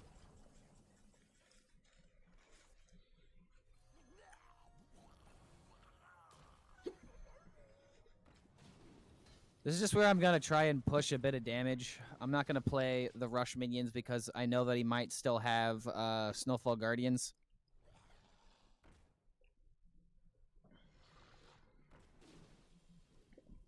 Damn it. Yep, making value of his Piranha Swarmers. Oh my god, Tidal Surge! Alright, cool, I can play around that. Holy crap, is his deck a Highlander deck? It oh my is. god, it actually might be. This Holy... is Highlander Shaman. Oh my god. Holy crap, guys, this is insane. Actually a Highlander Shaman. But dude, wait a minute. No, I'm just dead because of the... Oh my god. I'm actually losing to the Highlander Shaman right now because he high rolled this hero power every other time. I didn't even see that until I just noticed that I was at 6. Ugh, wow. That's so sad. This is how bad I am at the game, dude. I'm losing to Reno Shaman. That's not bad at the game. That's bad at luck. That's bad at life, Clark. So I will beat you later. It's fine. And I got my turn skipped. That's another thing to keep in mind. I got my turn skipped and he still barely won. Oh my god. But Highlander Shaman, guys. That was Highlander Shaman. All right. I think I need to switch it up, man. I'm like 1 in 6 with this deck right now. And that usually makes me rage quit streams. Hey, I'm gonna switch to Warlock. That's fine. That's fine. Do what you do. Yikes. Do you, bro.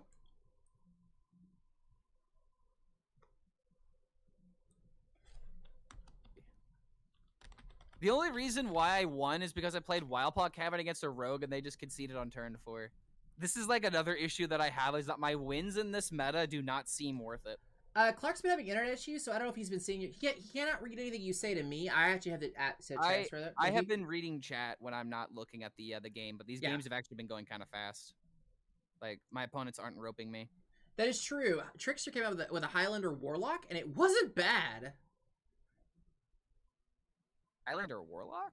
Yeah, it wasn't bad. I mean, I don't think it's it's not something you can play at your tier, dude. I was more so just like thinking like what the win cons of the deck were. Like what exactly is the goal of Highlander? Because like with Shaman, you can make the argument that you have like battle cries and you have like a ton of value. Warlock, I really don't know what else it would have aside from like the curse cards, but you want to run duplicate of the curse cards.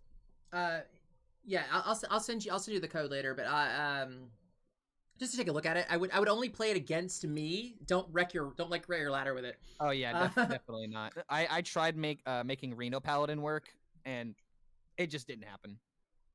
I got baited by the baby bear.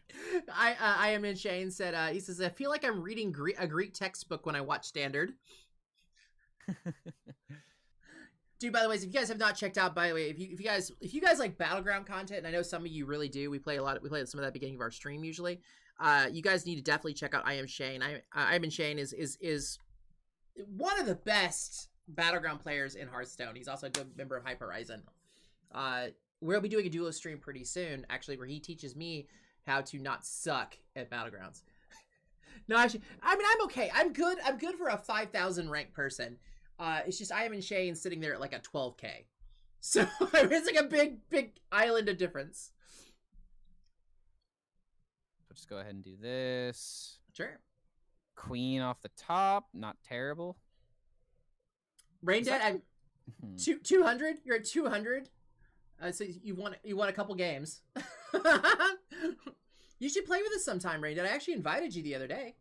We do basically on my stream we'll do like a moderator partnered stream. Like if it's pretty much only moderators who join us.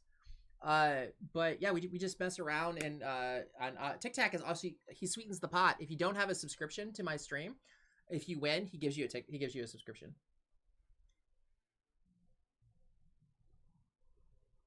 Okay, so I can actually clear this this 3/6 pretty Oh, effectively. we don't have your game then up. Damn, it did not give us your game. Oh, it did? It did not. It said it was waiting. Let me try again. I'm in. Yeah, I can see that you're spectating me right now. Yeah, it just the game you attempted to spectate may be full or already finished. All right, I'm restart the client. Hang on.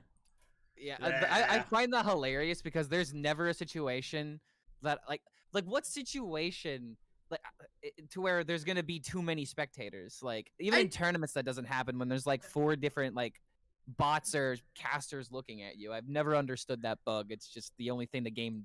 It's the only thing to know. It's the only thing that the game knows how to spit out at that point. Yeah, there's covering contingencies.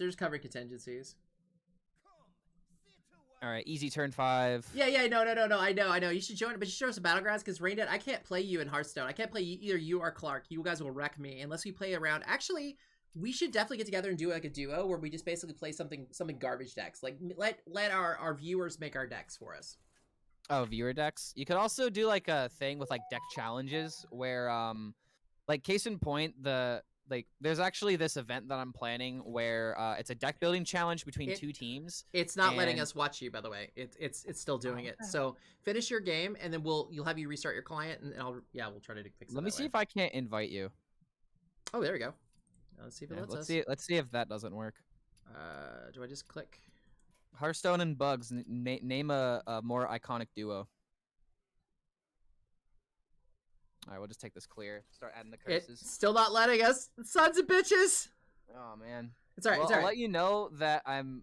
Sadly, this is actually like a really bad time for this to happen because I'm playing Curse Warlock versus Holy Paladin, and the only way that you win this matchup is by killing the weapon if they play Cariel and then doing a Curse OTK.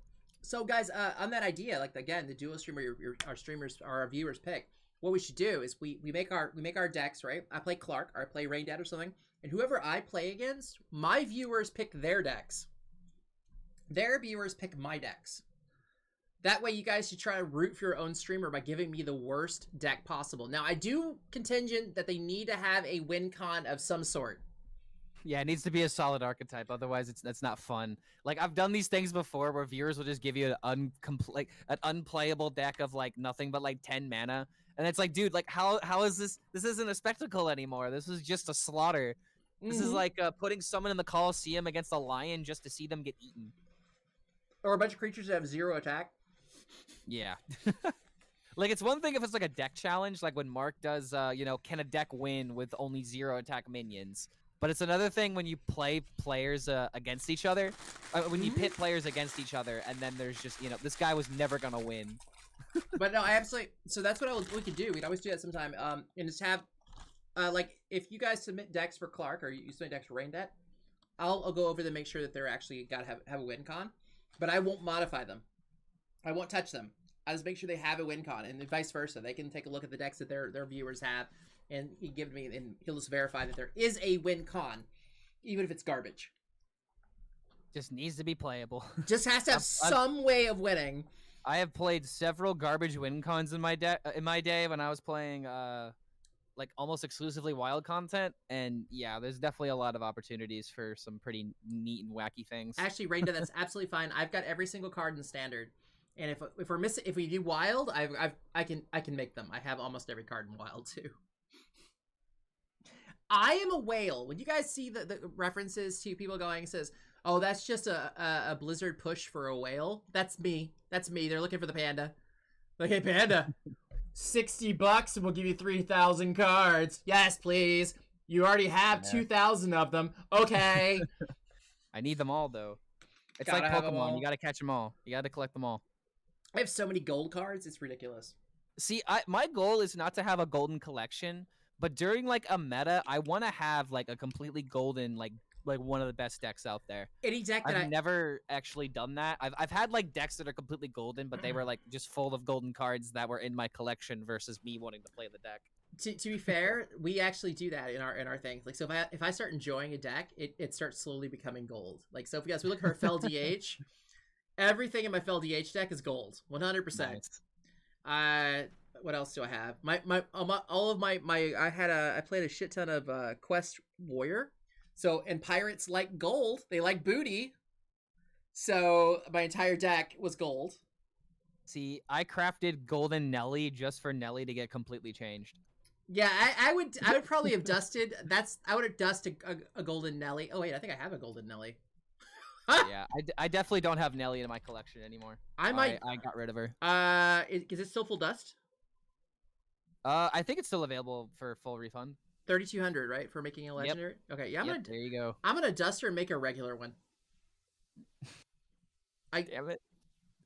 This is just proving the point of my video that I made this week. Oh man. What's that? That just Nelly got completely screwed over with the nerfs. It just kind of feels sad. I mean, I want it so hard. I'm not getting rid of the card. I'm just turning it into a regular deck, a regular one. Oh, okay. Yeah. I don't want to lose the card. By the way, my mech paladin, I didn't quite like it that much, but almost every single card is in golden. I'm missing what, Stoneheart Vindicator and Radar Detector. Yeah, I've got issues, guys. I've got issues. Okay, so I've got my curses at 5 against a paladin without Cariel, but now that I've said that, he's totally gonna top deck Cariel. Like, damn it! He topped up Cariel? Yes! But guys, granted it was a 1 in 9, but god damn it. These are my gold cards, guys. I'm still flipping pages. Still flipping pages. That is a lot of golden cards. I remember the closest that I got into like a fully golden class or like a fully golden deck was aggro taunt druid back in the day. That was my deck. Dude, I'm a whale. I'm a whale. Okay, but okay, guys, I want to be honest with you guys. I do not recommend anyone else do this. I don't recommend buying a bunch of gold cards. The only reason I can get away with this, guys, is because this is my job, right? So this is a tax write-off for me. Yeah, isn't that amazing? Yeah, so I mean, like, if you guys are doing this for fun, I do not recommend doing this. And Rain Dead, I absolutely will play. I'd love to play the song. I just didn't want to like stomp onto Clark's type or talking. But yeah, I'll do a song. Because right now we're just sitting, waiting for his game to be over so we can like hopefully reset his browser or his game and maybe get to work. Wait, and it was the worst time for that to happen. You like Coldplay? You like Coldplay? Are you a boring white guy? No, I like Coldplay too. But if you guys have seen the Family Guy episode, she's like, "Wait, you like Coldplay too?" And he's like, "Of course, I'm a boring white guy." You know, my friend actually helped set up for Coldplay one year. Oh, that's awesome. There's a stagehand union in Indiana, or Indianapolis specifically, that I actually used to be a part of myself. Where he helped set up for, for Red Hot Chili Peppers, for Keith Urban, for Coldplay, and there's some other artists as well that I'm forgetting about. But it was mostly like country and like rock and roll acts that come by through Indianapolis. That's awesome. My best friend, he's passed away now. He used to be a roadie for Steppenwolf. Oh, yo, that had to be fun. But no, I used to be a musician. I'm not like as good as you or Draco. I was in a punk cover band that we mostly did we did almost entirely Violent Femmes stuff, them and Sex Pistols. But what was the first one? Violent Femmes. Oh, Violent Femmes. Okay, gotcha. Yeah, that's mainly what we did. We had a standard show. Like, we made good money doing it. We actually opened for, I don't know if you have a band called Concrete Blonde. Can't say I've heard of them, no. They have the song Joey, like, Joey, baby, don't get angry. That does sound vaguely familiar, actually. They also did Everybody Knows, the Leonard Cohen song. They did a really cool version of it. Where Everybody Knows Your Name, that song? No. Everybody knows that the dice are loaded. Everybody rolls with their fingers crossed. Can't say I've heard that one either, unfortunately. It's fine. I'll link it to you. Actually, Jonette Neapolitano, the lead singer of that band, actually kissed me. No, it's funny though. I'm a huge fan. But Rotoscope is awesome, dude. Rotoscope is awesome. But yeah, we opened for them for 3 shows: Dallas, San Antonio, and Houston. But and I've actually shared the stage, not the same time, but like I played on the same stage as bands like Red Hot Chili Peppers and Yeah, I had an opportunity to meet them, but Fleet came out on stage. This is before, this is before they were really, really big outside of California. And Fleet came out in a diaper and a gas mask, and they're like, "Hey, do you guys want to meet Red Hot Chili Peppers?" And I'm like, "No, they're fucking dorks." Oh my god, dude! No, those were the days to meet them too. I know, right? Like, I could have actually been drinking with them and getting high with hanging out with them backstage. Hanging out and chilling with bandmates backstage. But no, I thought they were dorks and didn't want anything to do with them. Oh my god, that is so freaking funny. Yeah, we saw some serious bands come through the club that I used to work for. We were there one of their weekly bands that they used. Like, we had a standard gig. But when a major artist would come through town, we would get bumped. But it was nice though, because even though we got bumped, we still got paid. And I got backstage. I could stay backstage with them. And that's, of course, that's how we wound up opening for Concrete Blonde. So, like, I haven't opened for anybody per se, but I've actually shared the stage with Brian Bassett from Foghat before. Oh, that's awesome! That's awesome. We did it. We did like a little little music clinic with him one time, and essentially what we did was he was showcasing I think it was either Diamondback guitars or Diamond guitars, and wow. Yeah, all we did was just play some songs from his time. And yeah, we just it was just really fun to actually play with a legitimate rock and roll. By the way, I've been planning, I'm going to be doing some interviews as well. Not the same as like Heart to Heart. I got some friends, just really strange friends. I have a friend who is a burlesque clown comedian. Burlesque clown? Wait, what? Dude, she's hot. I'll send you a picture. Guys, I'll post a picture here also in chat, but I'm also going to send a picture to Clark himself. Her name is Kiki Maroon, guys. If you guys ever get a chance to check her out, absolutely do so. She's amazing. She is a burlesque clown comedian, gorgeous. She's actually a Twitch streamer as well. Actually, let me give her a shout out. She's a good friend of mine, so I'll be interviewing her. I've got another friend who's a burlesque aerialist, and I got a friend who won who beat a Guinness World Record. That's Kiki Maroon. And then I've got another buddy of mine who just opened at BuzzFest, and he's opened for Saliva and a whole bunch of bands. So I'm gonna get his name's Connor Graham. So Connor Graham will be coming in to be interviewed by me. I'm actually hoping I get his whole band in here. I think it's gonna happen. I just finished my game, by the way. Oh, cool. I won. Okay. Go figure. The game we couldn't watch was the favorite matchup where I was gonna win no matter what. That's awesome. That's, of course, absolutely. So go and restart your browser. Let's see if that fixes it. Yeah, I relogged. Hopefully this will fix it. I'm also gonna do the same thing. I'm gonna restart just to make sure. Let's give them no excuses to screw us, guys. But guys, yeah, I'll be doing some interviews. It's not gonna be like Heart to Heart. They're just gonna basically, I'm gonna sit down and I'm gonna basically prompt them just to keep chatting. Because they're all super interesting people, super weird people. I love weird people. I know the guy who's the inventor of WordPress. By the way, I can't use WordPress.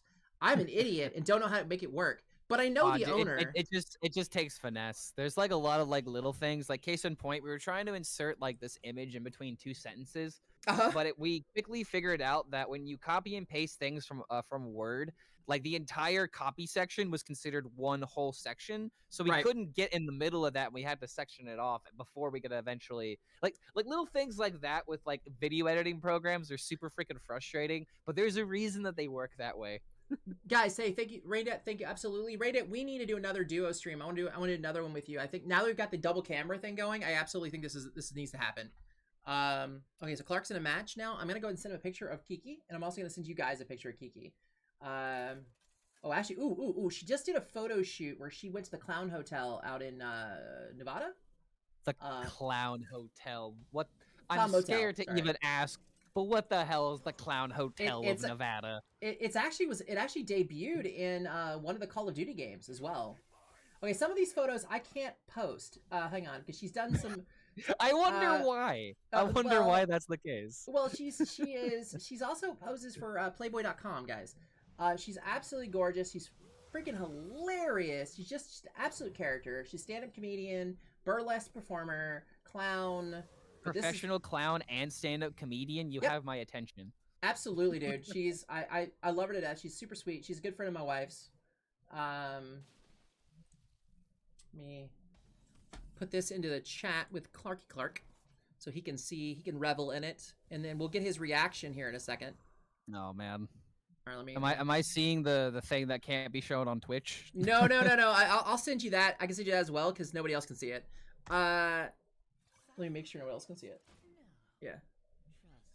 That's the clown motel. Let me get you one of her better photos. I mean, I can't. Okay, see, when you said burlesque clown, this was not at all what I was envisioning, because I was just envisioning like the clown part. I wasn't envisioning the burlesque part. Now this makes sense to me. Oh yeah, she's gorgeous. She's absolutely gorgeous. Guys, let me get you the address. Copy image. Okay, so quick question about this hotel. Is this in Vegas or is this just in Nevada? Okay, it's in Nevada. So it's not just Vegas. Yeah. Okay. Let me get you guys the address. Say copy image address. I think this will work.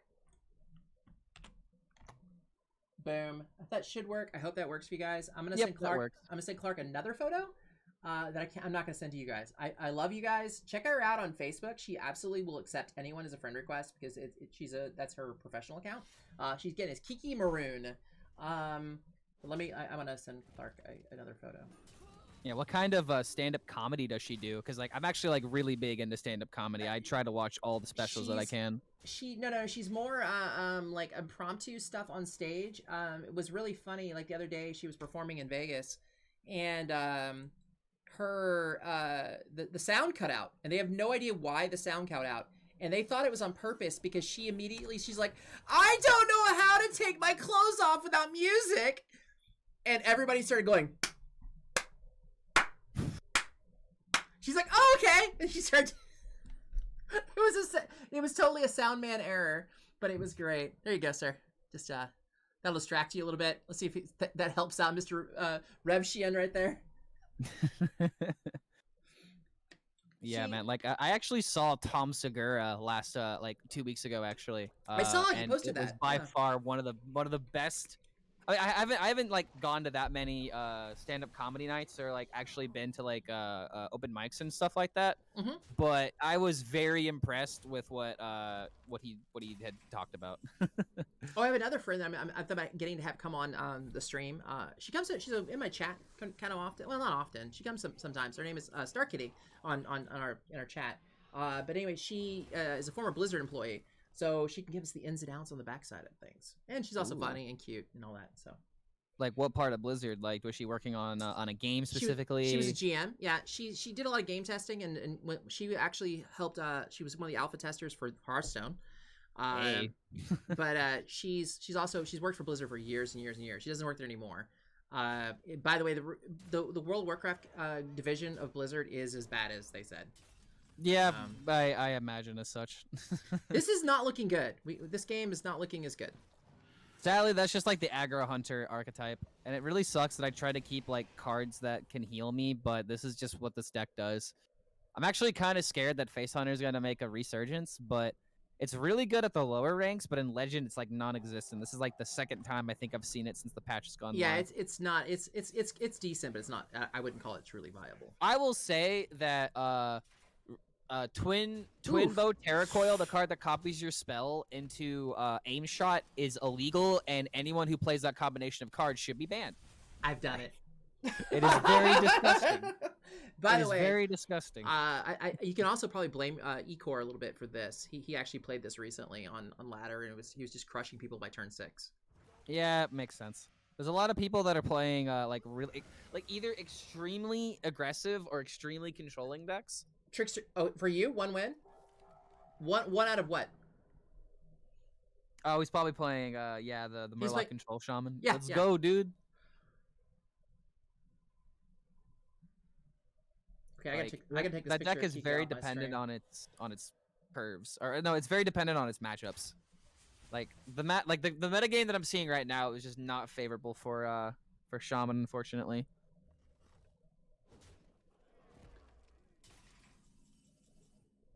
Yeah, I'm looking pretty dead here, unfortunately. Yeah, this is not looking good for you, sir. Because again, the weapon's 3, it's 2. You can clear the 2/3 pretty easily, but he's got hero power plus weapon is lethal already.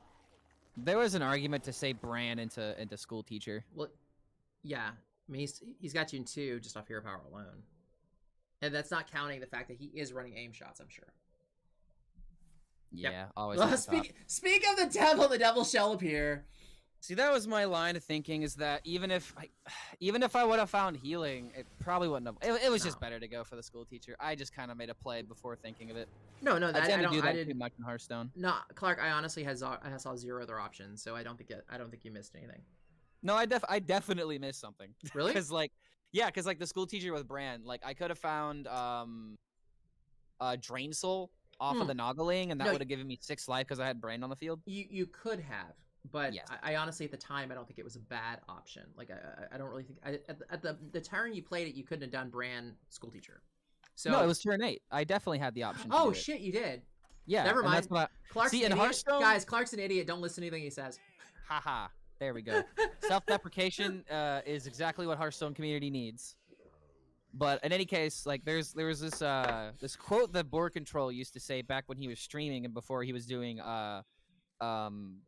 card design and whatnot for Blizzard. But he said that in Hearthstone there are incorrect plays and correct plays. It's that simple. There's no such thing as there's no such thing as like an in between where it's like, you know, this is sometimes good, sometimes bad. Nope. There are correct and there are incorrect plays. And if you lost, you made the incorrect play. I'm gonna be pedantic here. There are, because it can be a correct play based off the current information, and then with one slight change of information, it's now an incorrect play. Yeah, so technically speaking, it's the incorrect play. Right, but at that point, it's when you make a play, it could be like a Schrodinger play. It could be the good play or bad play, depending on what is actually in their hands. All right, so this is where we go for tempo brand, because I'm a good school teacher. There's gonna be good plays, bad plays, and Schrodinger plays. I like it. Schrodinger plays. I'm actually posting it on Twitter. I'm gonna do it right now. I'm doing it right now. This is literally the only card in his entire deck that could deal with this turn. I'm so upset that I didn't get my brand value. This is so bad that I threw it out like that. No, but I mean, honestly, yeah, he does run 2 smotherings in that deck. Shit. Oh, do they run 2? I thought they just run 1. No, they run 2. Okay. Or at least the last variant I grabbed has 2. That's the one that No Hands had. I have no idea what Noggling to pick here. They're all bad. Warlock spells are either amazing or they're like Giga Trash. There's like no in between. Okay, well, I guess I gotta build up the curses ASAP, and all I have is Tamsin with Drag Below. I don't have the Queen in hand, so I can't go for the quadruple spell yet. I have a lot of specific cards. And none of them tempo, because I played all my tempo cards already. Wait, what? First Flame? Wait, what is this deck? I have no idea. That's not. He's not playing Scam. Yeah, he's not playing Big Spell Mage Scam. He's playing something else. I have no idea what, but let's find out, I guess. But when it's something new like that, that's awesome, because you don't have a good way of determining things.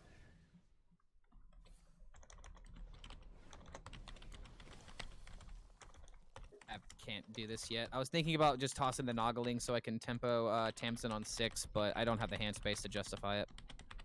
Also, we still don't know what this deck is. This could be like... Wait, what? What is going on here? He's playing cards that are significant. Like these are cards you would want to play at like a big spell mage, but he's not playing big spells. First Flame, Rune Orb, and Arcane Intellect. And he also just drew an ice card, so like I have no idea what to expect here. Okay, well I know what I'm gonna do then. He actually just gave me a coin, so this just made this turn super easy to do. I'm gonna mill a card, but that's fine. As long as I hit like Queen, as long as I well, I don't have Bran anymore, so I guess I need like I just need curse cards. By the way, guys, as Mulligan on this deck, I covered this on a video just recently. But remember, Mistress of Misters is absolutely an amazing card for this deck. It's absolute keep in your Mulligan. I don't think there's any really bad time for that card. The bad time is when you're top decking it at the end of the game. Yeah. Okay. The burst. Correct. That, yeah, I mean, in the Mulligan, there's no bad time for that card. No matter what the I think any deck combo, it's amazing. Oh, that's a nice card to burn, actually, if you're gonna burn anything. A Fell Rift. Probably counter spell. But our entire deck is in our hands. Okay, so it looks like it's either barrier or ally. I'm just gonna keep drawing cards. I still have no idea what this guy is playing. Like with all of my Hearthstone knowledge, I cannot put it together. This guy is just, you know, leagues above me. I have no idea what he's playing. And that's actually that's to his advantage. It's a big time. And honestly, guys, I messed up. I thought I literally, because I'm running with an incomplete Firestone. I'm not running off Clark's Firestone. I was like, we have like nothing left in deck. I don't understand why he's drawing. And they went, oh wait, we have 15 cards. HS replay. Well, no, I use both. I use HS replay and I use Firestone. So what I do with HS replay is I actually have the display off on mine. I don't actually watch the display. But the problem is, because you're playing, it's your client, we don't see your... Yeah, you don't have the draws. Right. So basically with my Firestone is basically pulling up what you've played, and we have an idea of what's in your deck and what you've been playing. But we don't actually have what's left in your deck. So it's just funny because I looked up and I was like, he's only got like Spell Rifts and a couple cards in his deck. Not the fact it was actually 15 cards in his deck right now. 14 now. Yeah. Okay, so we have to make room for the queen. Absolutely, Trickster. Dude, you see that thing that's in the front of your name? The sword? That basically means just don't be a dick. You can do anything else in my stream pretty much. Just don't be a dick. If you're a dick, you lose the sword. If you're a mega dick, you get bounced. But you're not going to be a mega dick. Cast spells so that way we can finally get the 1 mana extra curse. Well, extra 2 curses if you think about it. Yeah, exactly. Yeah, who knows? Maybe Curse Lock is actually just the best deck in this metagame. So Curse Lock is absolutely fantastic. It's just, again, as long as you... It's a little forgiving at my rank. At your rank, it's, well, at 1,000 legends, in top 1,000 legend, I would say it's not very forgiving. But you're not making a lot of mistakes. Like I mean, period. You don't make a lot of mistakes. So I think you would be fine. And again, it's crushing it. I've been watching Meaty play it. Meaty's having a lot of luck with it. Playing it now. Meaty is. If Meaty's playing Curse Lock, he does not enjoy the meta. Yeah, he's been playing it some. I'm not in his stream often, but when I do go there, I enjoy the hell out of it. Yeah, Meaty is one of my favorite recent streamers, and it's amazing just to see how successful his career started. He literally started streaming at like 500 average. It was insane. He's a character. He's also a huge supporter of Rain Debt. Yeah, sorry. He's the one who encouraged Rain Debt to stream, and he's been real supportive of him ever since. That's actually really awesome. Yeah, I think so too. The guy that got me into okay, not the guy who got me into streaming, but the guy that got me into YouTube content creation was actually Dexter. Dexter was like that final push. Dexter was mine too. Yeah. Dexter and Ecor actually, from their YouTube stuff. Okay, he's playing Ping Mage. I finally figured it out. But who got me to encourage me to apply to the team HypeHorizen is absolutely DracoCat. He was 100%. That guy is 100% supportive. And actually, I think he may be in our chat right now. He's working. He said he'd be here today. He just was not gonna be able to talk. He lurks in a lot of channels, so I would not be too surprised by that. I would say he's like often lurking. Out of like most of the content creators in the circle, like DracoCat literally supports a lot of people. Both 100%. Both with subs and with views. Yeah, he wants his friends to succeed. He's fantastic. He's actually he's the one who put in a good word with for me to join the team. Yeah, good guy. He is such a great guy. I used to hang out in Draco's chat all the time because like he streams in the morning and I would usually stream in the afternoon, so I'd watch people. Yeah, now you guys kind of sort of overlap a little. Yeah, a little bit, unfortunately. I don't have a set streaming schedule because right now I'm like I pretty much stream when I can because I'm doing YouTube content and I'm also taking my girlfriend to work. Unfortunately, with the way that pans out, it's just very awkward in the middle of the day, so I don't get to stream as much as I'd like to. Is your girlfriend coming with you to TwitchCon? I'm not going to TwitchCon, unfortunately. You didn't tell me. I don't think I have the financial the finances in order to swing that at the moment. Is it just? I would definitely go. Is it the hotel room? Because I mean, if so, I mean, I can cover you in the hotel room. It's in California, right? It's in San Diego. San Diego? Okay, yeah. It's not necessarily that I've looked it up, but I've looked at my spendings from last month and what's going to be expected of this month. You have till October. Don't think. It's October? Okay, maybe October. I can though. Well, let me Maybe know if you look. I mean, I'd love to split the room cost with you. But if like you and your girlfriend is coming, that'd be great. I mean, like I don't mind at all. My girlfriend's coming along as well. I'll let you finish your turn. But yeah, no. If it just turns out to be a room cost issue, let me know. We can always work something out. Yeah, I'll see what's up because it's probably not going to be the room cost. It's going to be the travel, like no, I feel you. The airplane because I can't drive to California. I cannot do that. I've driven to Texas from like all from Indianapolis. I've driven to Dallas, Texas, to Montreal, and to and to Atlanta. I've also done a gig I've done touring where I've gone from Indiana to Oklahoma in one day. Oh my god, I've done so much stuff like that. I did almost propose to I Am and Shane to see if he wanted to drive to San Diego because I Am and Shane lives in Baton Rouge, Louisiana, so we don't live that far from each other. You know, when I went to Atlanta, I made a pit stop to somewhere in Nashville to pick up a friend of mine that was coming with me. So yeah, it makes. I would definitely recommend it. It's a fun little adventure. But yeah, actually, I was talking to one of my best friends yesterday who lives in Cicero, Indiana. And where exactly is that? Like north, near south, you? east? Oh, it's near Indy. Okay. Yeah. Anyways, I was actually talking about him. We hadn't seen each other in years. I was talking about coming to visit, and I was like, "Well, I may just have to visit Clark as well." Yeah, because you're coming down here for like Gen Con pretty soon, right? That's my intention. That is my intention. We'll see if I can pull it off. TwitchCon is my big expenditure for this year. Other than that, I'm also taking a cruise to Alaska in September.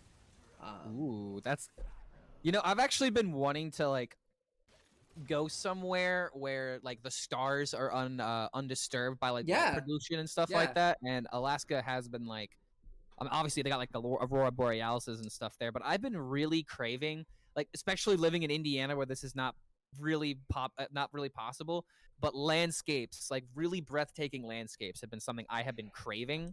Like mountains, really beautiful skies, that kind of thing. Indiana is fucking cornfields. It's flat, guys. It's fucking flat. One freaking city in the middle. It's flat. It's all flat. Very flat.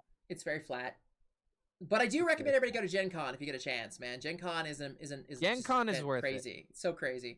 The three things that are worth it in Indiana are NASCAR or not NASCAR, are IndyCar. Yes. I was gonna say, forget NASCAR, but yeah, Indianapolis 500. Yes. The Speedway is definitely worth it. Gen Con is definitely worth it. And I would say just honestly, our sports industry is very impressive. If it was not for our sports industry, no one would know what Indianapolis was. See, if we did not have the Pacers, if we didn't have the Colts, if we didn't host the Super Bowl one year, no one would know what Indianapolis provides. See, I'm a soccer fan, so none of that matters. Oh, by the way, we got announced that Houston is going to be one of the host cities for the World Cup in 2025. 2025? 2026. World Cup being hosted in America? Yeah. One of the countries. We have people that want to watch soccer? I'm kind of surprised by that. Yeah, we have Houston's got one of the best soccer teams in the U.S. Okay. The Dynamos. Yeah. So, I'm super, super, super excited about it. Guys, I'm getting tickets. I'm going to get as many tickets as I can. They're $300 a pop. But I'm like, no, must have them all. I'm going to go. Expensive, yeah. Yeah, and I'm trying to talk my best friend to flying up from Argentina. He's like my brother. I've got a guy who's basically like family to me. Lives down in Argentina, and I'm gonna try to get him to come up, and we're gonna try to go to see when Argentina invariably will be in the World Cup, and hopefully they'll be playing in Houston. I don't know if they will or not though, but have to see them. All right, Ping Mage is actually getting there. I need to hit like the cool. And a big LAN party, dude, Trickster. I'm jealous. I haven't done that in years. That sounds so much fun. Ooh, Zola. Shit. What is your Noggling again? Full-blown evil? Full-blown evil, yeah. I think I'm just going to have to go for a healing turn here, because like I can play Tamsin into a bunch of curses into Drain Soul. Yeah. But it's like Mordresh Ping is enough to kill me. Let's see, Tamsin, that's 3, plus Drain Soul is 3, 6, plus 1 for the Ring of Tides is 7, plus you have 2 more for Drain Soul. That's not bad.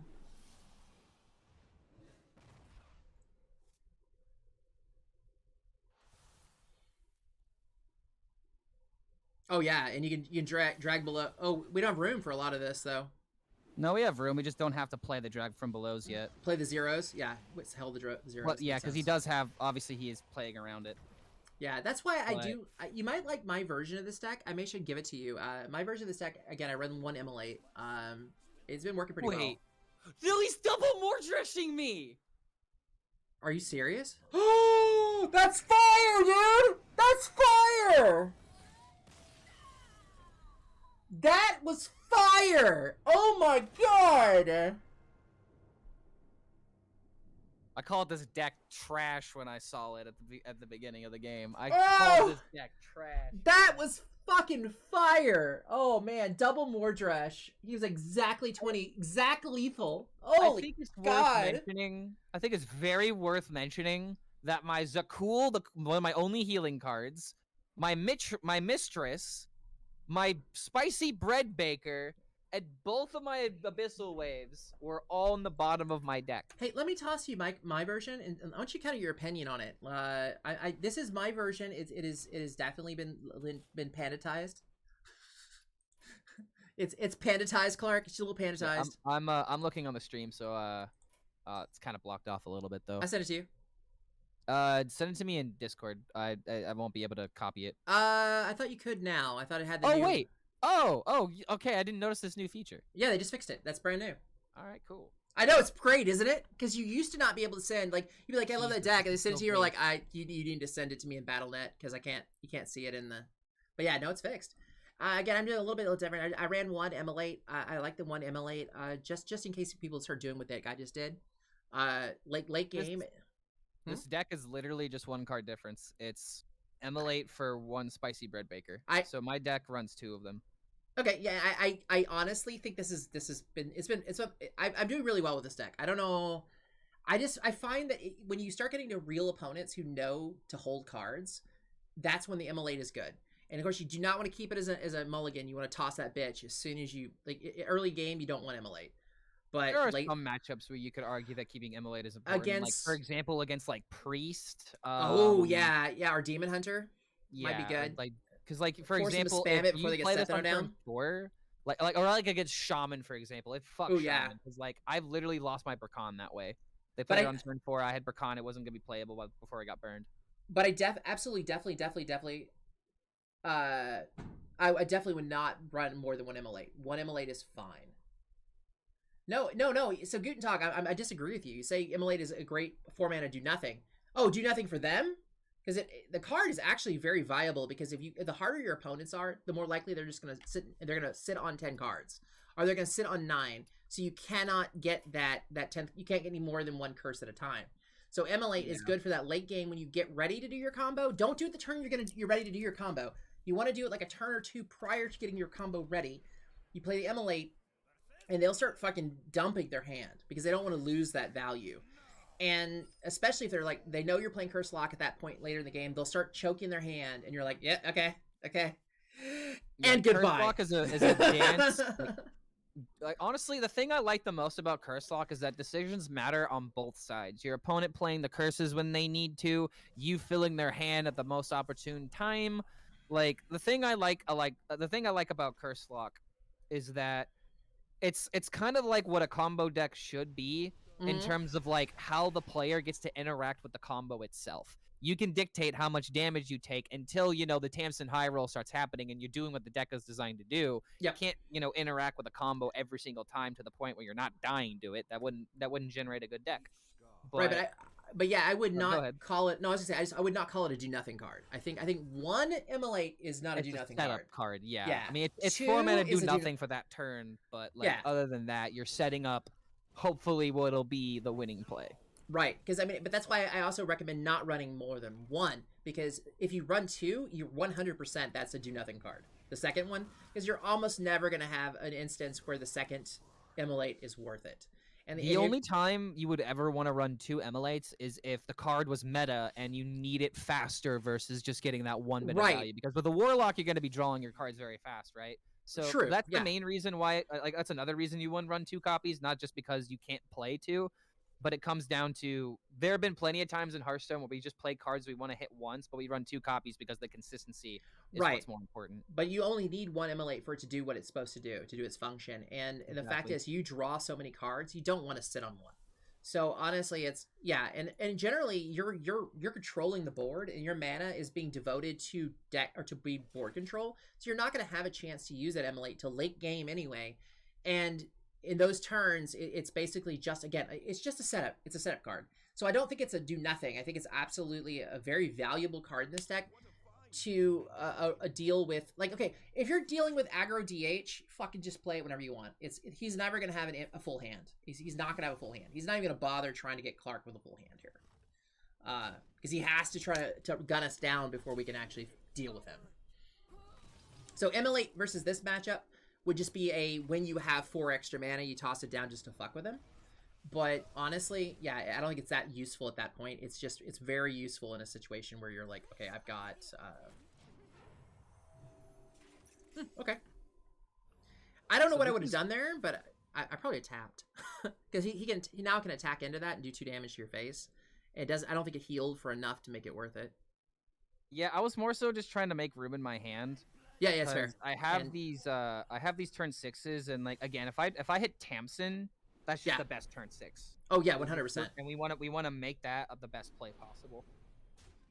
But if we don't, we have Abyssal Wave. We have, in this case, Demonic Assault. In fact, Demonic Assault actually works really well here. Because now if he does have Twin Strike, like, he gets 3 damage that gets to sink to my face. That's fine, but he's not going to be able to hit me again. I'm not running Demonic Assault. That's what I took out for the Bly's is streaming this deck right now, and I just I know. Code. No, that's where I got it. No. I don't dislike the Demonic Assault. I like the ML8 seemed to help me out more. It's the only reason I went with it. Yeah.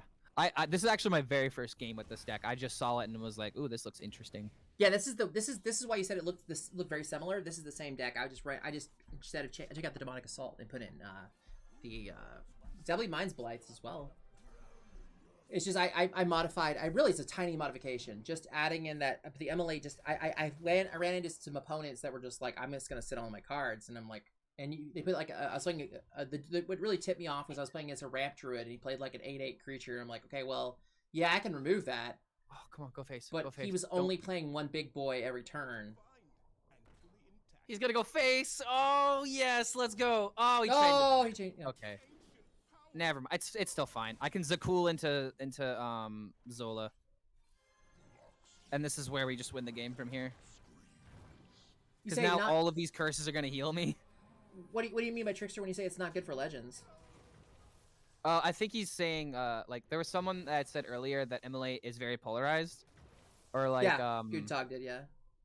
I mean there's also like it's not good in Legend because kinda like what you were saying, like it's on turn 4 it's really decent against like very specific decks, but unfortunately overall the card can just tend to be a dead card, and Warlock seems to be doing fine without it.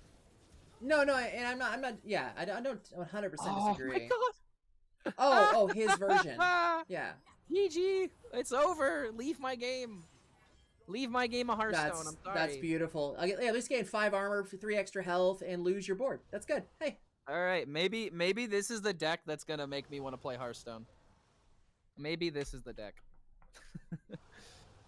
This is what I've been having fun with it. This deck, I've been struggling with trying to find a deck that was fun, and this is it. I've enjoyed the hell out of this. I do also like scamming out a little bit with Big Spell Mage. It's fun. It is, but this feels more consistent than Big Spell Mage. Yeah, I need a deck where I feel like my choices actually matter, because there are other times where I just want to play cards and the cards do the thing. But like I'm actively trying to like win games with like my decisions being the reason why I'm winning the games. So like for example, Big Spell Mage, I'm fine with that being a deck. Like I don't want people to misconstrue what I'm saying as in I hate randomness and I only want my type of decks to be good.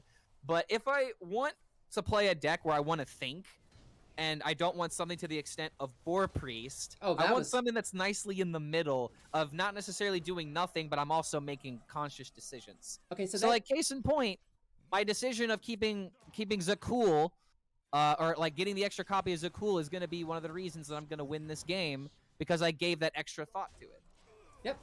And that was a nice Jace, but when I say nice Jace, it removed your board before it even played the predation. It was actually nice in that regard. Wow. But it wasn't enough. It's not enough. I think you win. Let's see. He could play Kurt, and Kurt would be a little bit Monka. Oh wait, hold no, on. you've got Entitled in hand. Well, like he would be able to deal damage. That was my point. Oh, sure. Okay, so the curse dealt how much? Why did he play Sephi first? Because he wanted to get the honorable kill. Oh yeah. Okay, yeah. Okay, so that curse. That's his resources right there. If you can bread baker into a title. Oh yeah, I would have bread baker first, right? Yeah, I guess here it technically doesn't matter because there's no one single card that could win the game for him. But yeah, right. I guess technically, like, just being able to give him less to work with. And it would have made it where he couldn't attack it, plus you got 1 extra health that way. Yeah. The health is a little bit less relevant. I was more so just thinking, like, whenever I play Hearthstone, I value the board more than almost anything. Sure. And yeah, that was just me not thinking fast enough about my options. Also, you're talking to me, which makes it a little more difficult. But yeah, no, that was good. All right, well, I think I found the deck that actually makes me happy to play this game. Well, I'm gonna put that down in my video content. So let's you can do another one. Let's see if we can let's get you another one in there and see if I can get. Yeah, I'll play one more. Yeah, that'd be great. Let's see if we can rock one more victory. That'd be fantastic. I'll throw that on there. Yeah, dude, that was sick. Goes 1 in 6 with Shaman. The only win being against a rogue that just automatically concedes when I play Wild Paw. So it's like literally that Shaman deck is like I've been trying to make that deck work. I thought you won this is part on me for like trying to like force something that's clearly not working and not wanting to experiment. Wait, it's like, I thought you won 2. Didn't you win 2? One of them was with the Wild Paw on 4, and then the other one. Oh no, you're right. I did not win any other game with Shaman. You're right. Saddens me to report that. I'll shoot that code over, Trickster. I'll so you can take a look at it. I'll put it over there. Yeah, I don't know, man. That decking Bly's goes pretty well for me. Oh no, it's good. It's very good. Yeah.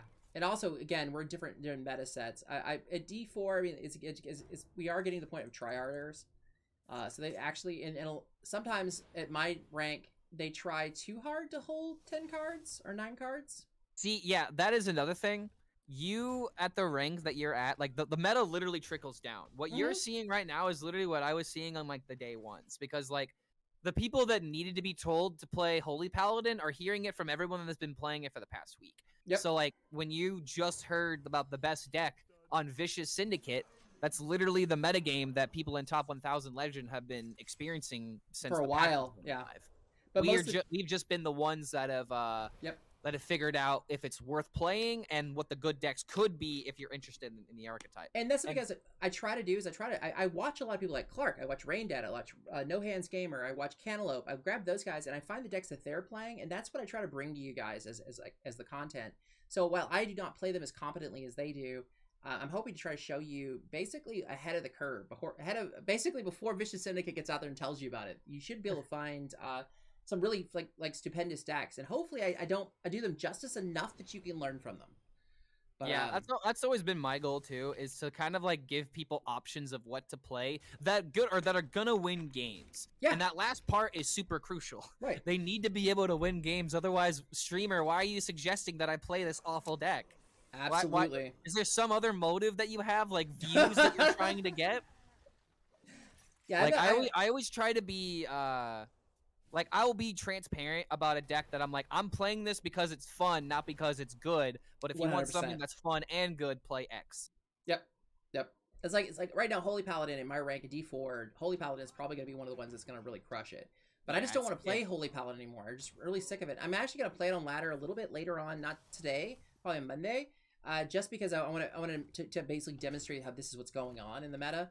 But I'll just be getting content for it and moving on. I'm not. It doesn't appeal to me. Ooh, coiling the 2/1. No. Ooh, a touch of the Nazarene. That was beautiful. Coiling the 2/1 and then be able to touch. that basically is demonstrating why that was such a big nerf on the Vanguard.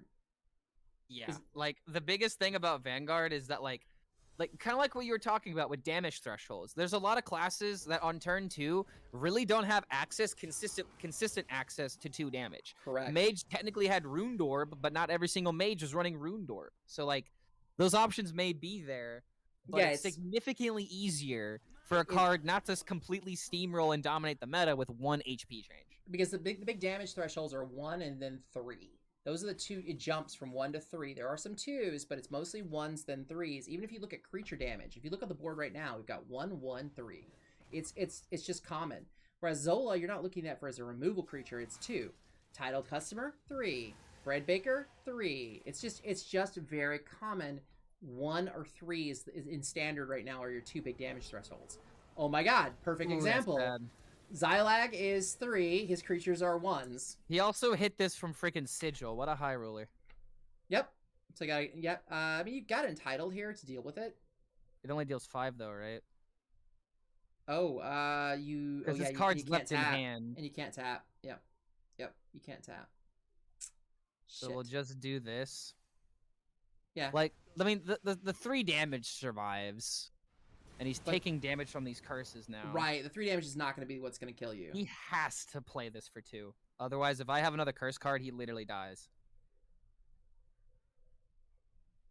Yeah, and all we need is any... Okay, we've already spent... We play both occultists, but we are approaching the ability to play Zakul into Zola. We're approaching a turn. Zakul is what, 6? Or is it 5? It's 5. 5, yeah. So on 8, okay, just 2 turns. So not next turn, but the turn after, we could easily do Zola into Zakul. Ooh. Shit. But what is it? But what is it? That is a very good question. That is going to dictate whether or not we win this game, because there are three lines of thinking. You can counter a minion, so that way we can play Spicy Bread Baker. But then he's already got 6 damage. Yeah, you're 1 mana off from this being a viable turn.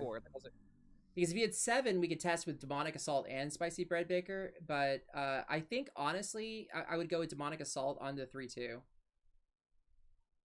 And part of me is just wanting to play the Zola to be safe so I can actually see what it is. You could do that. Just Zola into Demonic Assault because I think it's a minion. You're thinking, minion. Yeah, Gutentag also agrees it's minion. I think it's minion as well. If it's really spell... Okay, thank God. Thank God it's not a spell counter. I was pretty sure it was minion.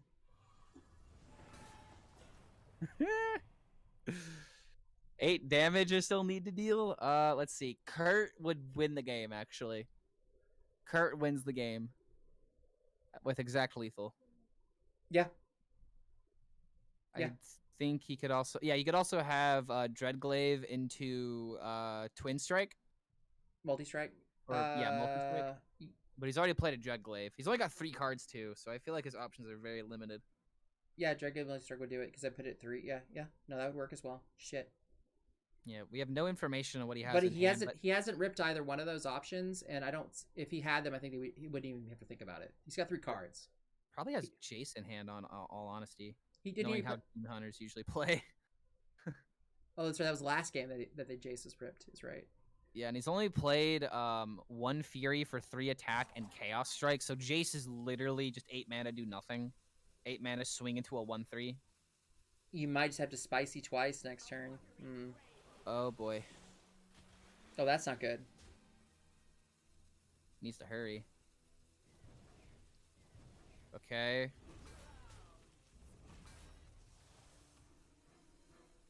Well, we're alive.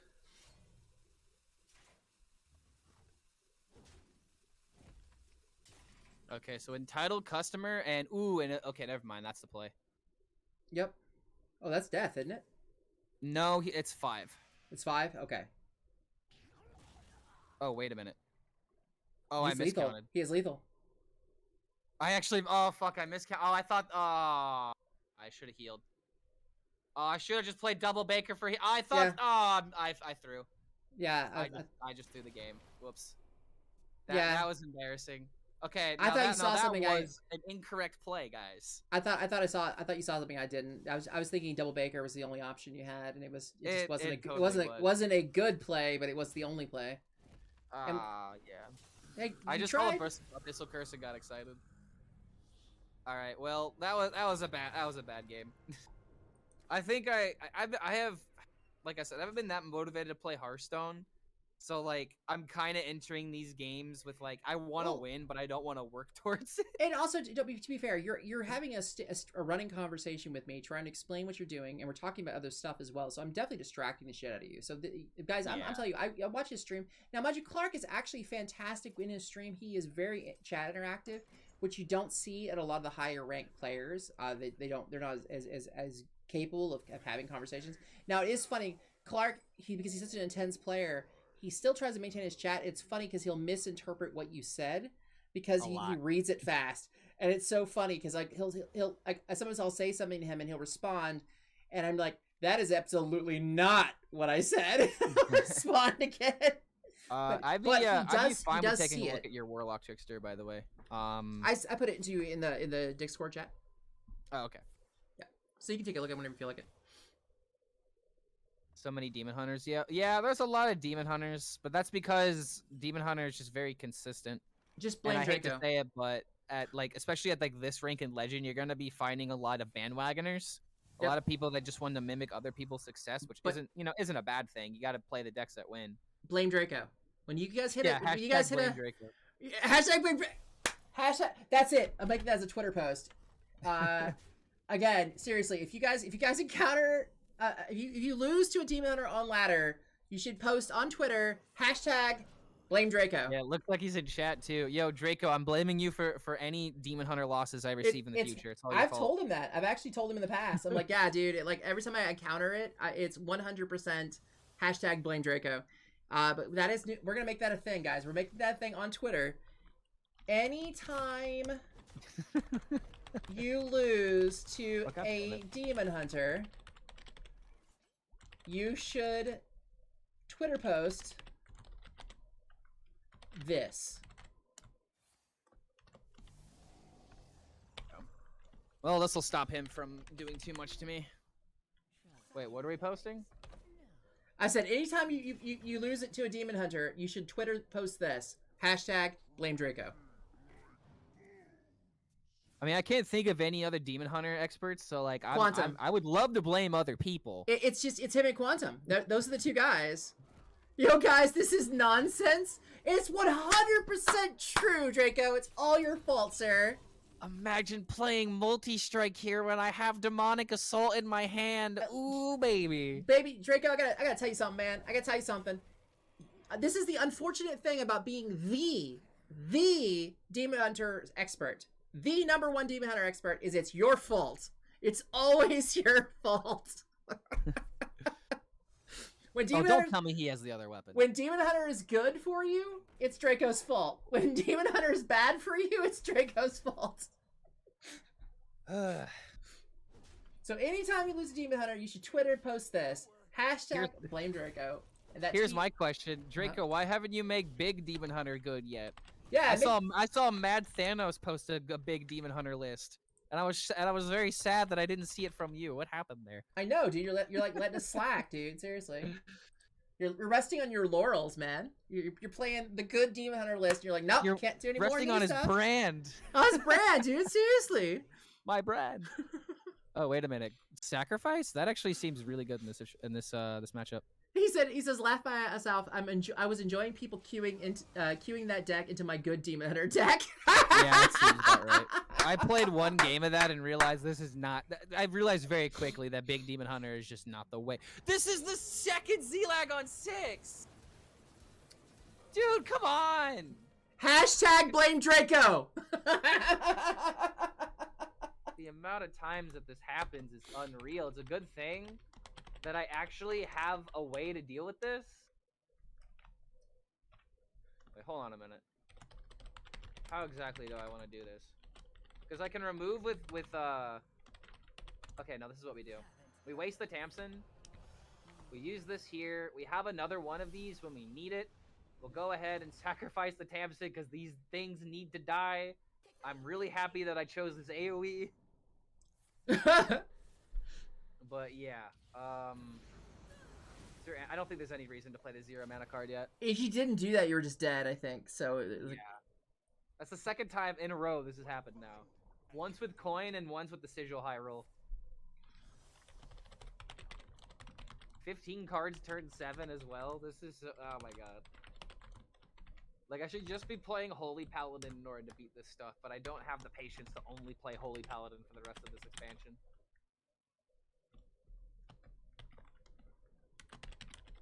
See, I've got Bran into Cultist into Drag Below, and if I hit Zakul, then I can also do that similar play and get lifesteal with that. But I'm also at 26, so I don't have to worry too much. We made Big DH good at the end of Barons. I don't know if that's ever going to happen again this lifetime. That's what Draco said. It's amazing that we got a card like Sigil of Awakening, and it still doesn't put Demon Hunter in any playable... I know, Big Demon Hunter, I know. It's so sad. Wait, how much damage is this? Basically, yeah, Trickster, if you play Hearthstone at all, it's hashtag blame Draco. It's basically about right. That's about right.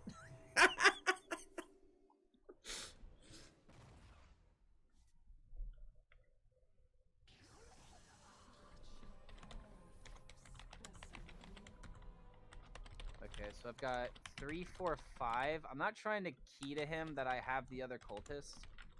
But yeah, it looks like he actually has a turn to just play out these curses. I need some AoE. Title customer. Abyssal Wave would actually just, I think, end the game. Because we put them, what, 4? Yeah, we get a 4, and then we get a 5 and a 6 as the next one. So we need about 4 more curses to win this game. He said it Tamsin also just does it. He said that, honestly, he says it probably would have been decent if Pit Commander was in the game still and Karya wasn't nerfed. To be fair, yeah, the nerfing of Karya does really impact Big Demon Hunter. I was just about to say the same thing. And Karya really wasn't, there was no need to nerf her, honestly, in my opinion.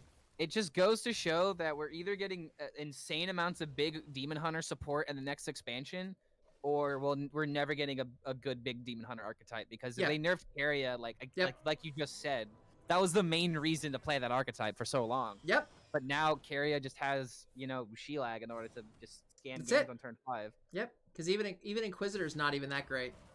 Yeah. I mean, turn 6 Inquisitor, don't get me wrong, a turn 6 Inquisitor is a nice thing, but it just doesn't hold up in the meta. That card doesn't scare people like it used to. Nope. And nope. And that says a lot. Green Crush was disgusting. It's not so disgusting anymore. So if we get a bunch of Demon Hunter support, big Demon Hunter support, and it's all ass, I'm gonna be pissed. That's what Draco said. Let's see, I'm trying to think of like a really bad Demon Hunter card in order to trigger Draco. Where it's like honorable kill, draw a big demon or something. I don't know. A demon that costs more than 5. Doing these weapons that support their archetypes, like the Death Rattle draw weapon, Dreadglaive, Adraxi Warblades, the Soul Fragment card. So all of this could work out.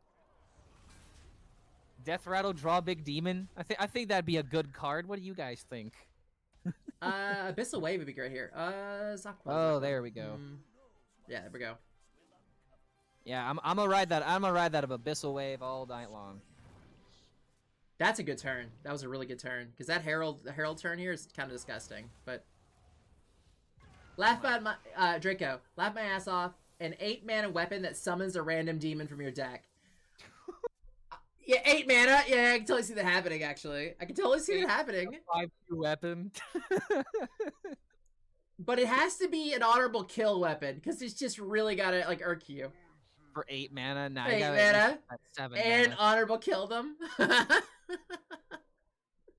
it pulls and it scams out like a Xylag for 7 mana.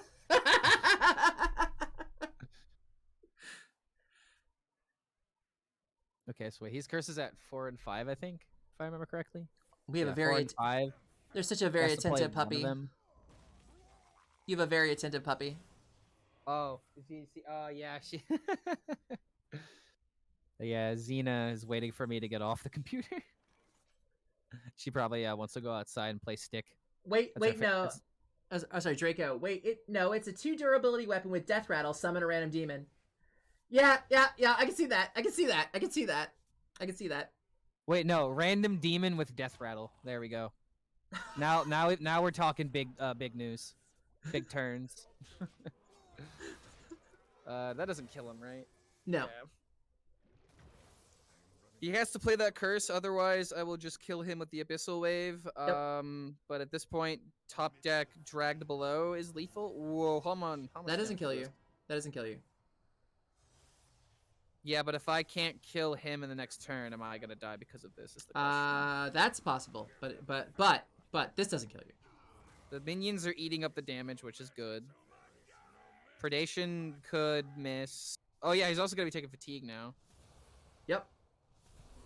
Okay, predation missed. So your curse is what's curse up to right now? 5? 7? So yeah, it'll be at 7. 7. So he dies his next turn. Because Perfect. You curse him and then he fatigues. Act like we top decked it.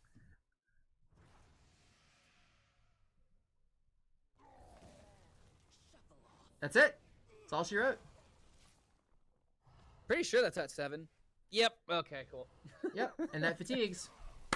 All right. Well, there was one demon hunter we beat on turn 6. Oh, I'm sorry. There was one demon hunter we beat with the Shelag on turn 6, and one demon hunter that we lost to with Shelag on turn 6. So therefore, Zelag on turn 6 is actually balanced. Yeah. With this 2-game cycle sample size that we have. Dude, I've had so much fun here, Clark. This has been an amazing time. Thank you so much for doing the duo stream with me today. I absolutely enjoyed it. Dude, no problem. This was like, I'm not gonna lie, this actually gave me a deck that I want to play now, and I went into this being like, I don't want to play Hearthstone. So. Well, then I did something. I did something for you guys. Hopefully, you guys have learned some stuff from Clark, as well as I got Clark like incited again, and I like doing that because I am the hype cheerleader. God damn it. But anyways, guys, thank you so much. Please, everybody, thank Clark here. Go over to his stream. Make sure if you've not hit him with a follow, you absolutely must. You must do so. You must hit the follow. Yeah, the next stream will probably be on Sunday because I'll be using the rest of today to edit probably the most important video I've worked on in my YouTube career.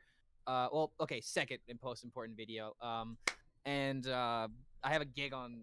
I'm actually doing a wedding gig tomorrow. So my next stream day will definitely be on Sunday, where I have the day available. Well, you guys definitely check him out. He's awesome. Guys, check that deck out. I will put the code below. Actually, give me the copy you got. Oh yeah. Hold on a minute. Let me go through that Warlock deck real quick before we adjourn. Sure. So I can see what Trickster put in here. Yeah. Okay. Ooh, I see Demonic Assault. That card was very good here. Yeah. Okay, so you're running Curse of Agonies. Grave Defiler definitely doesn't need to be in the deck. Immolate is fine if you want to run one cop. Oh, he froze. Oh! Clarky froze! Clarky froze in the middle of the description.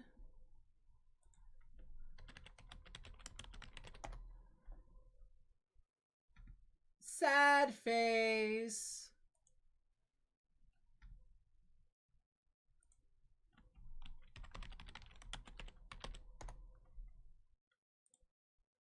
That's sad, guys. I think that's basically. I don't know if he's gonna be back in here in a second. He's gonna try to get his thing working. It's been wrecking him.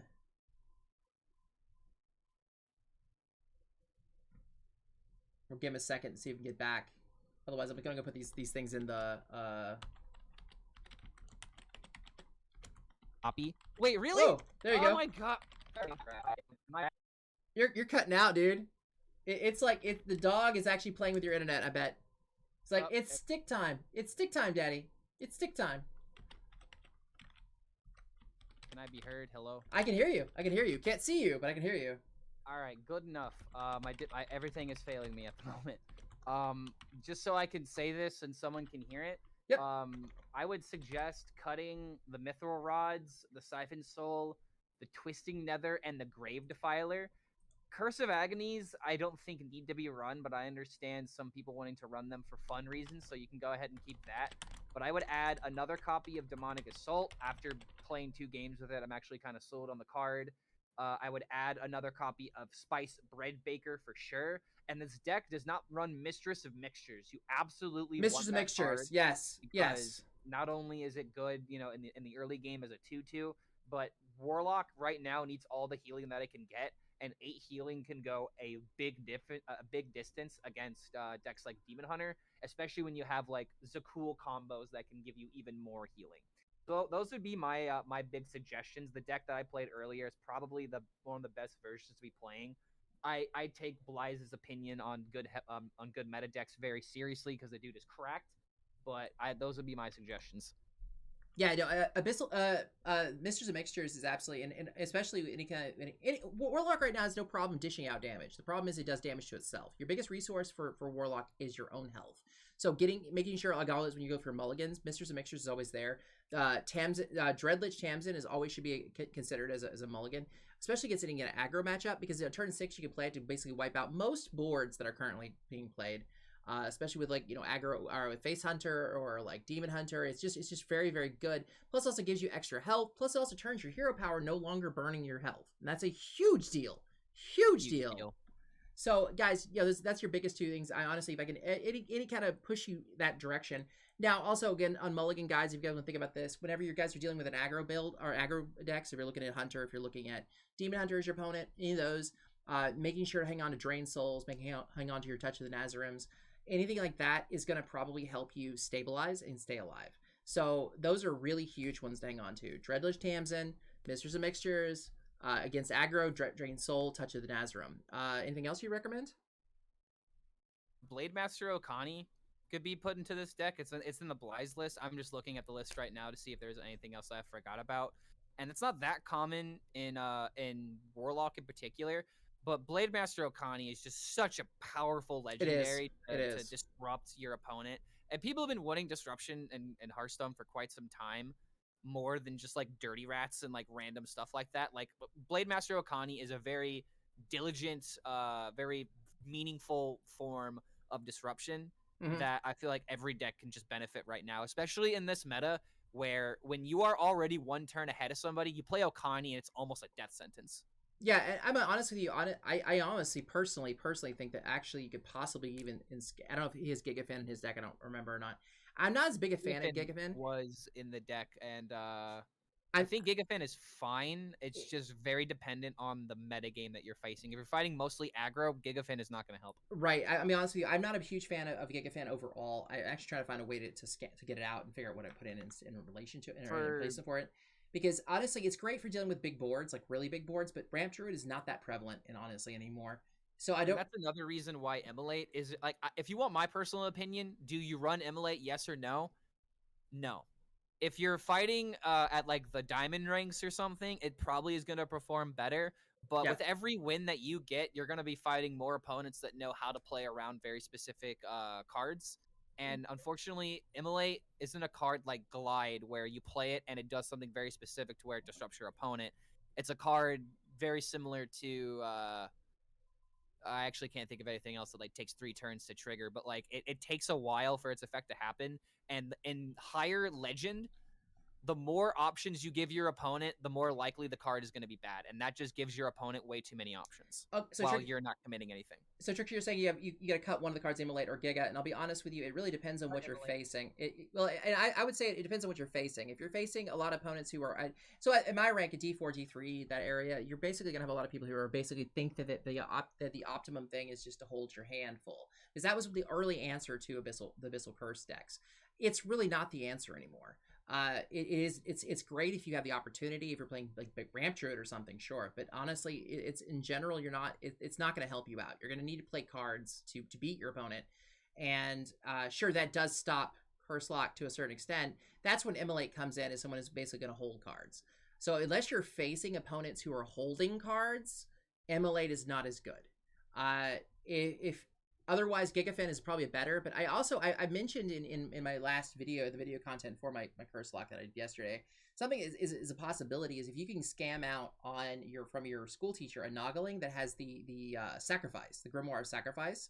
You can take the Grimoire of Sacrifice, and when you play Gigafin, you can go ahead and just play the Grimoire of Sacrifice and get rid of that problem. Just get rid of the taunt immediately. Then that's a true board clear. But honestly, it really depends on where you're at. In my meta, I don't really feel like the Gigafin is all that bloody amazing. It's not a bad card. Actually, here's the thing. Emulate and Gigafin are neither bad cards. They're not bad cards. I just don't think you got to really judge your meta. He keeps cutting out. You got to judge your meta as to which card is more viable. At the higher legends, Immolate's not going to help you. At the lower ranks and bronzes, you're probably Immolate's not even necessary. So Gigafin's better. I'm just not like, for me, I'm hitting people who are holding cards. So as soon as I hit legend, I probably would dump Immolate from my deck. But it really depends. You gotta play it around your meta. You gotta play it around your meta. Honestly, you could probably yank the Immolate and like in my deck here, in this deck here, I could probably dump Gigafin and Immolate and run the Demonic Assault, and it's probably better. Just having the 3 damage to remove something, because again, 3 damage is a good threshold. But and also it puts down 2/1/3 taunts, which basically gives you a nice little like defensive thing, a little buffer. But I just don't, in my meta right now, Gigafin is less useful, Immolate's more useful. But it just kind of you got to play it by ear. And that's something, learning to be a good player is something you got to actually kind of sit around and think about, what am I actually facing? Because you have to tech for your meta, not tech for every potential deck. It's the decks that you're facing. I hope that helps. I hope that makes sense. Hey guys, Clark's been having some internet things. I don't know if he's gonna be back, so let me just go ahead and say that was Clark HELLSCREAM. Check him out. He's a fantastic streamer. We had some great views today, guys. You guys, my chat is fucking fantastic. You guys are amazing. And look forward to some more duo content. I'm trying to line up something with I Am and Shane, which we're gonna be doing some BGs. We're gonna run something with Draco coming soon. Hopefully it'll be on. We think it's gonna be on a weekend. But we're gonna do a duo stream with Draco. Of course, Draco will be teaching us something for Demon Hunter, probably like teaching us how to scam out some awesome Xylaxes on 6. But anyways, guys, thank you so much. I'm the Panda Man. And yeah, look, please come back, check us out some more of our streams. By the way, I'm gonna go and put the deck code below for Curse Lock. I believe I can get the code that he was using. I'll put it in the description below. Look for it there. Otherwise, yeah, I hope you guys have a great time on ladder. Remember to stay positive. And guys, I'll see you soon. Okay, guys, I'm not actually gone. That's just the end of, that was my deck summary for this thing.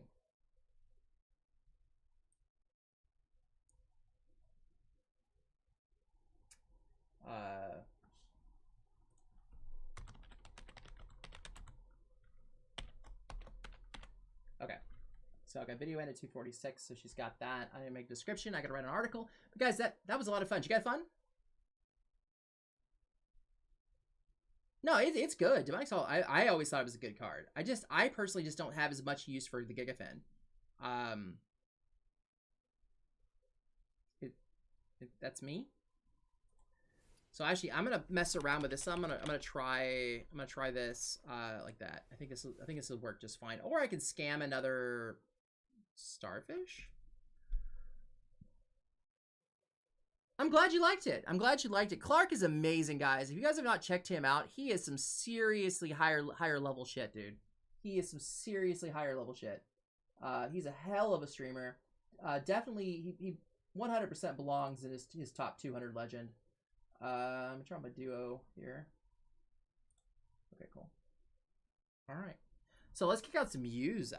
Somebody asked for the Spirit Box, the new Spirit Box song, Rotoscope. I love it. It reminds me of somebody mentioned Garbage, but I think of 9 Inch Nails when I think of the song.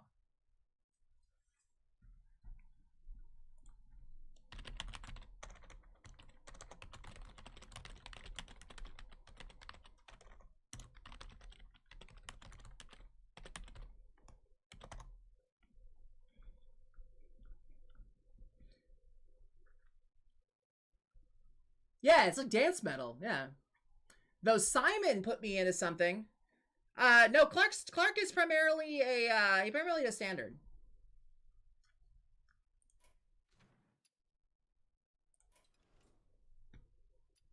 And now we're just playing around our own stuff right now.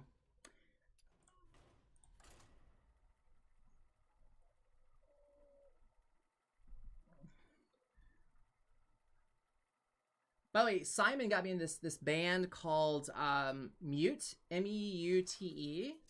They're pretty awesome. Actually, guys, you know something? What I'm gonna do here? Yeah, it's these technical issues. His internet kind of crappy. That was a lot of fun. It was a lot of fun. It was a good duo stream.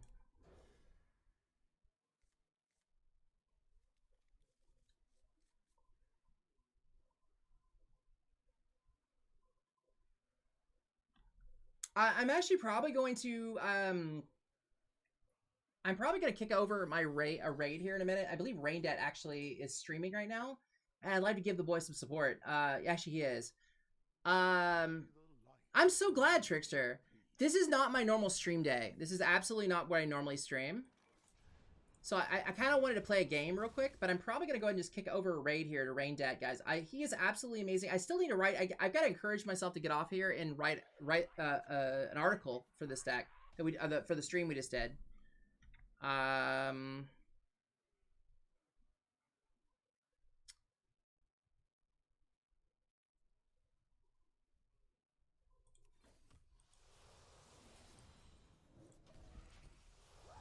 Yeah, I figured you were, Simon.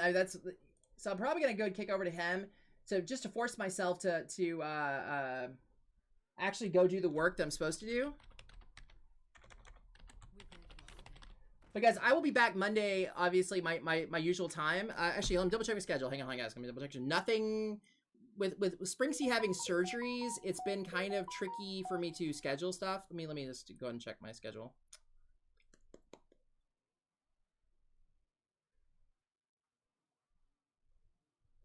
Yeah, no, I'll be on Monday, my usual time. Yes, have a great weekend, guys. And I'm just going to kick over to RainDebt. I'm going to raid you guys over there, so just hang on a second. I'll put you over to an amazing player. The Uberman, the Ubermensch, the Uberkind.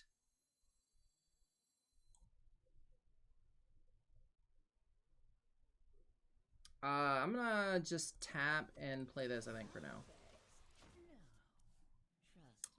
Yeah, absolutely. I'll be on Discord, brother. I'm on Discord all the time, actually. Hey guys, thank you guys for coming, hanging out. And yeah, I hope you guys, I hope you enjoyed it. And we'll be doing some more duo stuff soon. Yeah, with like Draco Cat and I Am and Shane and I are working out times right now.